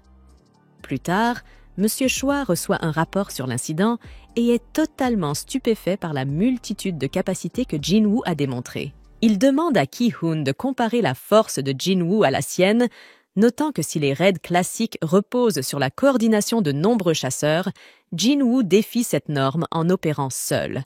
Ki-hoon défie alors Monsieur Cho, lui demandant s'il croit vraiment que Jin-Woo pourrait conquérir le donjon le plus difficile à lui seul. Avec un sourire en coin, Monsieur Choi admet qu'il en doute et ajoute que son titre de chasseur ultime pourrait désormais n'être qu'une simple plaisanterie. Alors qu'il s'éloigne, Ki-hoon lui dit qu'il doit recruter Jin-Woo à tout prix, ce à quoi Monsieur Choi répond qu'il fera de son mieux.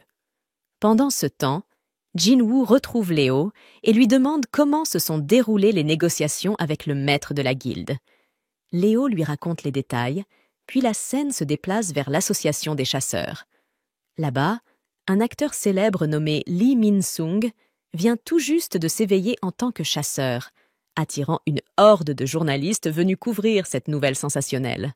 Se délectant de toute cette attention, Min-sung se considère comme la star du jour, savourant sa nouvelle renommée. À l'extérieur de l'association des chasseurs, tous les médias sont à la recherche de Lee Min-sung, l'homme qui a tout.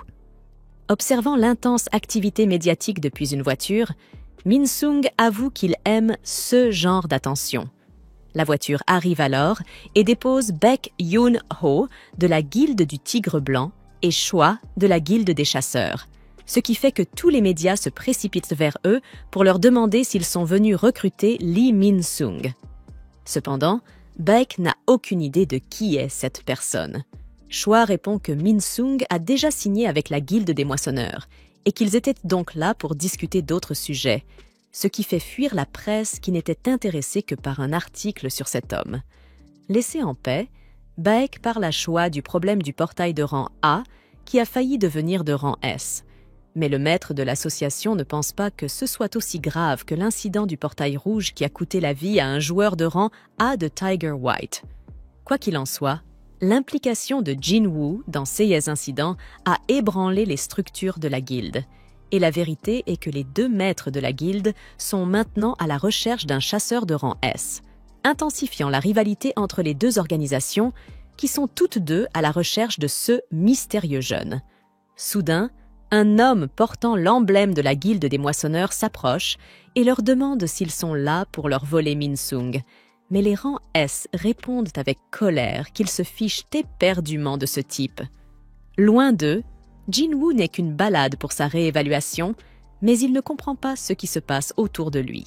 Voici la traduction du texte en français. Dans la classe de Han Song-yi et Jana Sung, la sœur du protagoniste, toutes les filles regardent la conférence de presse de Min-sung sur leur téléphone. Il est connu pour être un acteur playboy et coureur de jupons qui a utilisé et trahi plusieurs de ses co-stars. D'ailleurs, voici Lee Min-sung, débordant de confiance, déclarant lors de l'interview qu'il s'est éveillé en tant que chasseur et que son rang sera évalué aujourd'hui. Bien qu'il ait eu du mal à accepter ce rôle à un moment donné, le jeune homme se sent désormais prêt à embrasser le destin pour lequel il est né. De plus, il combattra pour Lord Lim Ta-ju, maître de la guilde des faucheurs. Extrêmement agité, les journalistes demandent s'il n'est pas imprudent pour Min-sung d'abandonner sa carrière d'acteur. Pourtant, au fond de lui, il sait déjà qu'il a sécurisé son rang A avec un contrat de 2 ans avec les faucheurs. En d'autres termes, il accomplira 1 ou 2 missions pendant cette période, les gens oublieront alors les scandales dans lesquels il a été impliqué, et ensuite, il s'affirmera en tant que chasseur de rang A sur le terrain. Soudain, Jin-woo arrive sur la route menant au bâtiment, mais un agent de sécurité le repousse en raison de la conférence de presse.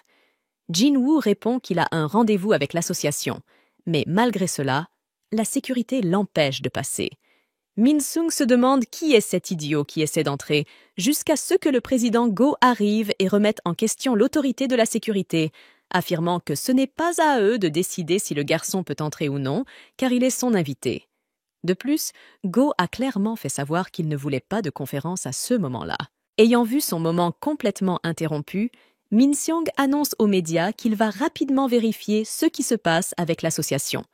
Cependant, Jin Cheol empêche le jeune acteur d'entrer, expliquant que quelqu'un d'autre est en train d'être réévalué et que Min-seong doit attendre. Min-seong murmure alors à l'inspecteur qu'un simple appel de sa part pourrait ruiner la carrière du gars, mais Jin Cheol, totalement indifférent, lui répond qu'il n'apprécie pas du tout son manque de considération. Pendant ce temps, à l'intérieur du bâtiment, le président informe Jin-woo que Choi et Baek sont venus assister en personne aux résultats de sa réévaluation, car il n'avait pas eu de chasseur de rang S depuis 2 ans, suscitant ainsi l'intérêt général. Finalement, Jin-woo est conduit dans la salle où la réévaluation aura lieu, mais avant cela, la personne en charge doit confirmer la nature des capacités du jeune homme en tant que chasseur. À ce propos, l'évaluateur lui demande quel type de pouvoir il possède, et Jin-woo répond qu'il peut invoquer certaines choses. Surpris par cette réponse, le président Go révèle que le directeur Woo Jin-cheol a rédigé un rapport détaillé sur les capacités de Jin-woo, ce qui signifie qu'il est crucial qu'il ne cache rien. Prenant conscience de la gravité de la situation, Jin-woo décide de ne pas esquiver la question et révèle alors des centaines de soldats spectraux de l'ombre derrière lui. À cet instant, Choi et Baek réalisent que cette puissance incroyable les anéantirait sans aucun doute. Après le processus de réévaluation, Jin-woo attend son résultat et obtient une nouvelle identité en tant que chasseur de rang S dans la catégorie des mages. Pour le jeune homme, c'est parfait, car il peut maintenant vendre l'orbe de l'avarice sans paraître suspect, puis acheter un équipement suffisamment performant pour conquérir le château démoniaque. Finalement, le président Go avoue qu'il est impatient de voir ce que le fils de Jin-woo va faire avec sa force de rang S. Lorsque Jin-woo quitte la pièce, il est accueilli par Choi et Baek, qui le félicitent également pour le résultat et demandent à s'entretenir avec le nouveau chasseur d'élite. Mais Jin-woo passe outre en disant qu'il doit régler d'autres questions pour le moment. Cependant, bien que les deux aient essayé de l'avertir, il finit par ouvrir la porte de sortie sans savoir ceux qui l'attendaient. À ce moment-là, Han Song dit à Gina que son frère est dans l'émission en direct, alors qu'elle regardait la transmission en direct depuis le siège de l'association. De même, plusieurs personnages apprennent par la télévision que le protagoniste vient de devenir le ten et chasseur de rang S de l'histoire, une nouvelle suffisamment importante pour provoquer un émoi national, car cela faisait 2 ans que personne de ce niveau n'avait émergé, le dernier étant Sha Hae. Dans la scène suivante, nous voyons que Jin-woo informe son père qu'il n'a pas pu l'amener à la guilde familiale. Selon le chasseur de rang S, il y avait quelque chose qu'il devait résoudre seul avant toute autre chose. Et pour cela, il doit continuer à se battre et à évoluer jusqu'à ce qu'il ait la force nécessaire. Par conséquent, rejoindre une organisation quelconque interférerait avec cet objectif. À cause de cela, Jin-woo a en réalité demandé à Jin-woo de le rejoindre. Le père affirme que le fils serait très égoïste s'il acceptait cette invitation et rappelle qu'il était prêt à laisser Jin-sung gérer ce projet. Mais malgré tout, ce qui avait été prévu, Jin-woo est venu avec une autre proposition et, sans avoir rien accompli, il envisage d'abandonner sa responsabilité pour aller travailler ailleurs, ce qui doit être une plaisanterie. En entendant chaque mot, Jin-woo se remémore des moments avec son frère adoptif et s'excuse auprès de son père. Mais il affirme catégoriquement qu'il travaillera bel et bien avec le fils de Jin-woo. Dans ce cas, le père le prévient qu'il devra être prêt à en assumer les conséquences. De retour dans la frénésie médiatique au siège de l'association, Baek s'approche de Jin-woo et lui conseille de ne pas trop se fatiguer à répondre à la foule, lui proposant même de le raccompagner chez lui. Cependant, à peine le leader du Tigre Blanc a-t-il fini de parler que Jin-woo effectue un mouvement incroyablement rapide, esquive toute la presse en contournant la foule, rabat sa capuche sur sa tête et quitte librement la cohue. À cette scène, Shoai remarque que, bien qu'étant un mage, ce gamin possède toujours des capacités physiques impressionnantes, tandis que Baek n'arrive pas à croire qu'il n'ait même pas pu suivre sa vitesse. De retour avec Jin-woo, il commence à se préparer pour son prochain défi à l'enchère des chasseurs, recherchant des artefacts pour le protéger des flammes, car il s'apprête à entrer dans un donjon très chaud. Le vendeur lui présente alors une cape qui peut être portée par-dessus ses vêtements ainsi qu'une bague facile à enfiler. En voyant le prix, Jin-woo est choqué et demande s'il y a une réduction, mais l'employé regrette de devoir lui dire que la valeur de ces et ces objets ne peut pas être réduite. Cependant, si le client parvient à briser une vitre spécifique dans le magasin, il pourra prendre gratuitement les objets à l'intérieur.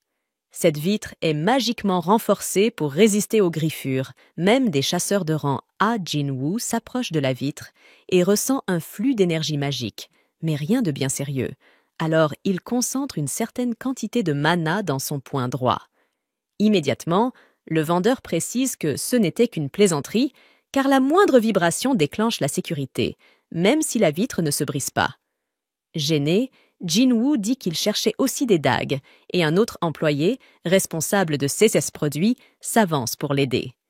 De retour avec l'employé initial, celui-ci remarque que Jin-woo a laissé une fissure dans la vitre, alors qu'il ne l'avait même pas touchée. Jin-woo s'intéresse alors à une dague du niveau du croc venimeux de Kasaka et en demande le prix, mais il le trouve trop cher pour cette arme. Alors, il utilise une de SS dagues pour essayer de la vendre dans le magasin. En évaluant l'objet, l'employé est prêt à payer 100 millions pour lui, ce qui impressionne Jin-woo, étant donné que ce couteau lui a coûté moins de 3 millions d'or. En tout cas, puisque le mag assassin, rang B, est vendu à ce prix, il n'aura peut-être pas besoin de vendre l'orbe de la cupidité. Quoi qu'il en soit, le jeune homme demande à utiliser les toilettes du magasin. Le soir, Baek réfléchit seul dans son bureau. Il savait que le fils de Jin-woo était fort, mais il ne s'attendait pas à ce qu'il le soit autant. Le pouvoir magique qu'il a ressenti dans le laboratoire d'évaluation, en plus des capacités physiques du garçon, montre que son réveil doit être complet. Cependant, comme Jin-woo est devenu encore plus fort avec le temps, Baek imagine qu'il ne s'est peut-être pas réveillé. En fait, Jin-woo est peut-être capable de devenir plus fort avec le temps. Le lendemain, Jin est soulagée de voir que la presse qui était à la porte de sa maison est partie, car elle peut maintenant aller à l'école en paix. Au passage, elle se plaint que son frère devrait la prévenir la prochaine fois qu'il passera à la télévision. Mais même lui ne se doutait pas que cela arriverait. Quoi qu'il en soit, il lui annonce qu'il part demain et qu'il sera absent pendant une semaine. Au milieu de tout cela, Jin-woo arrive, tout excité par l'aventure, et se présente à Jina comme le fidèle écuyer de son frère. Jin-woo en profite pour expliquer qu'il sera occupé toute la semaine avec ce type à cause de son travail. Alors il presse l'épaule de Jin-woo pour qu'il soit d'accord avec la narration en cours. Et Jin-woo raconte exactement la même chose à la sœur du type. La nuit, alors que les deux autres dormaient, Jin-woo en profite pour convoquer Tusk et ses subordonnés d'élite. Mais il est surpris de constater qu'il a 4 gardes du corps, alors qu'il n'y en avait que 3. En entendant cela, l'un des orques pointe vers le haut, et Jin-woo comprend que le 4e s'étant coincé dans le plafond, il n'a pas été possible d'extraire son ombre. Néanmoins, les 3 qui restent sont assez forts, alors l'humain met l'un d'entre eux à la tête et ordonne que Jin-woo soit protégé. Ensuite, Jin quittera la maison pour invoquer des soldats de l'ombre qui commenceront à patrouiller pour rendre la ville un peu plus sûre. À ce propos, au milieu de la nuit, une créature ailée traverse le ciel. À l'aube, le protagoniste rejoint Jin-woo pour faire un tour et explique à son ami que ce travail à la tour DS dont il a été question, et pour lequel il sera hors de la maison pendant une semaine, est comme un entraînement. Jin-woo lui demande s'il a l'intention de devenir encore plus fort, étant donné qu'il est déjà de rang S, et il répond sans hésiter que c'est exactement ça. En atteignant l'endroit qui donne accès au château démoniaque, le protagoniste descend dans les profondeurs de ce donjon avec son nouvel anneau enchanté d'eau et sa cape de vent récemment achetée pour combattre le feu féroce de ce donjon. D'une manière ou d'une autre, il est temps de conquérir cet endroit. C'est alors que Jin-woo s'aperçoit qu'un message est arrivé pour lui. Sa mission est de vaincre Baron, le monarque démoniaque qui réside au plus haut étage de ce labyrinthe. La récompense est une pierre runique d'échange d'âmes, qui semble clairement être une capacité de classe. Avec une telle récompense, Jin-woo se sent encore plus motivé et reprend sa quête là où il l'avait laissée, à l'étage 75. Pendant ce temps, la mère de Jin-woo commente qu'elle n'aurait jamais imaginé qu'il quitterait la maison de lui-même et demande à son mari s'il ne ressent pas son absence. Mais le père répond que ce n'est rien de plus qu'un enfant difficile quittant le nid. Rien de plus. Cependant, alors qu'il parle, il ressent une réaction étrange dans son corps et perd complètement connaissance avant de s'évanouir. De retour au château démoniaque, une créature colossale traverse l'un des étages supérieurs. Pour tester son nouveau jouet, Jin-woo invoque le cerveau de Tusk en action. Sans tarder, avec une puissance écrasante, le chef des hauts orques frappe l'ennemi de plein fouet et l'extermine sans hésitation. Impressionné par cette démonstration, Jin-woo réalise qu'il doit réfléchir soigneusement avant d'utiliser cette capacité. Il décide donc de laisser l'orbe de la cupidité à Tusk pour le moment. Quelques heures plus tard, le père de Jin-woo se réveille dans un lit d'hôpital et apprend par sa femme que leur fils lui a rendu visite pendant qu'il était inconscient. C'est alors que le médecin arrive pour expliquer que l'homme d'affaires a contracté la maladie du sommeil éternel, qui commence par des accès soudains de somnolence et finit par entraîner un coma persistant. Selon le médecin, les personnes atteintes de cette maladie ont une faible résistance au mana, ce qui se produit lorsqu'elles sont exposées à cette énergie magique pendant de longues périodes. Le médecin demande alors au patient s'il est souvent en contact avec des chasseurs dans sa vie quotidienne, ce à quoi il répond que son fils travaille dans ce domaine. En pleine ville, juste avant la tombée de la nuit, 2 chasseurs patrouillent tranquillement au bord de la mer lorsqu'ils aperçoivent un étrange insecte ailé qui les regarde fixement. Se retournant vers Jin-woo, il crée 6 escouades de l'ombre pour gagner en efficacité et leur donne 2 ordres. Chaque équipe doit éliminer tous les ennemis qu'elle rencontre, et si elle trouve un permis d'entrée, elle doit en informer son maître. Bien sûr, ils risquent de laisser des objets derrière eux, mais cela leur permettra d'avancer beaucoup plus vite. C'est du moins ce qu'avait prévu Jinwoo, mais cela fait 2 jours qu'il est arrivé, et le rythme des équipes s'est considérablement ralenti. En voyant ses PM baisser, il sait que ses ombres sont en train d'être détruites. Pour voir ce qui se passe, il se rend à l'escouade B, qui a été anéantie. Dans l'esprit de Jinwoo, c'est plutôt étrange car l'escouade de Tusk était juste à côté de l'escouade A, ce qui signifie que l'escouade B, qui était plus éloignée, a été vaincue par la suite. Ce qui n'est pas logique. Peut-être que les ennemis ont évité Tusk, le chef des orques, pour cibler une troupe plus faible. S'ils choisissent leur cible en fonction du niveau de menace, les prochaines cibles seront les ours. D'ailleurs, les ours ont bien rencontré les 4 démons qui ont causé toute cette dévastation.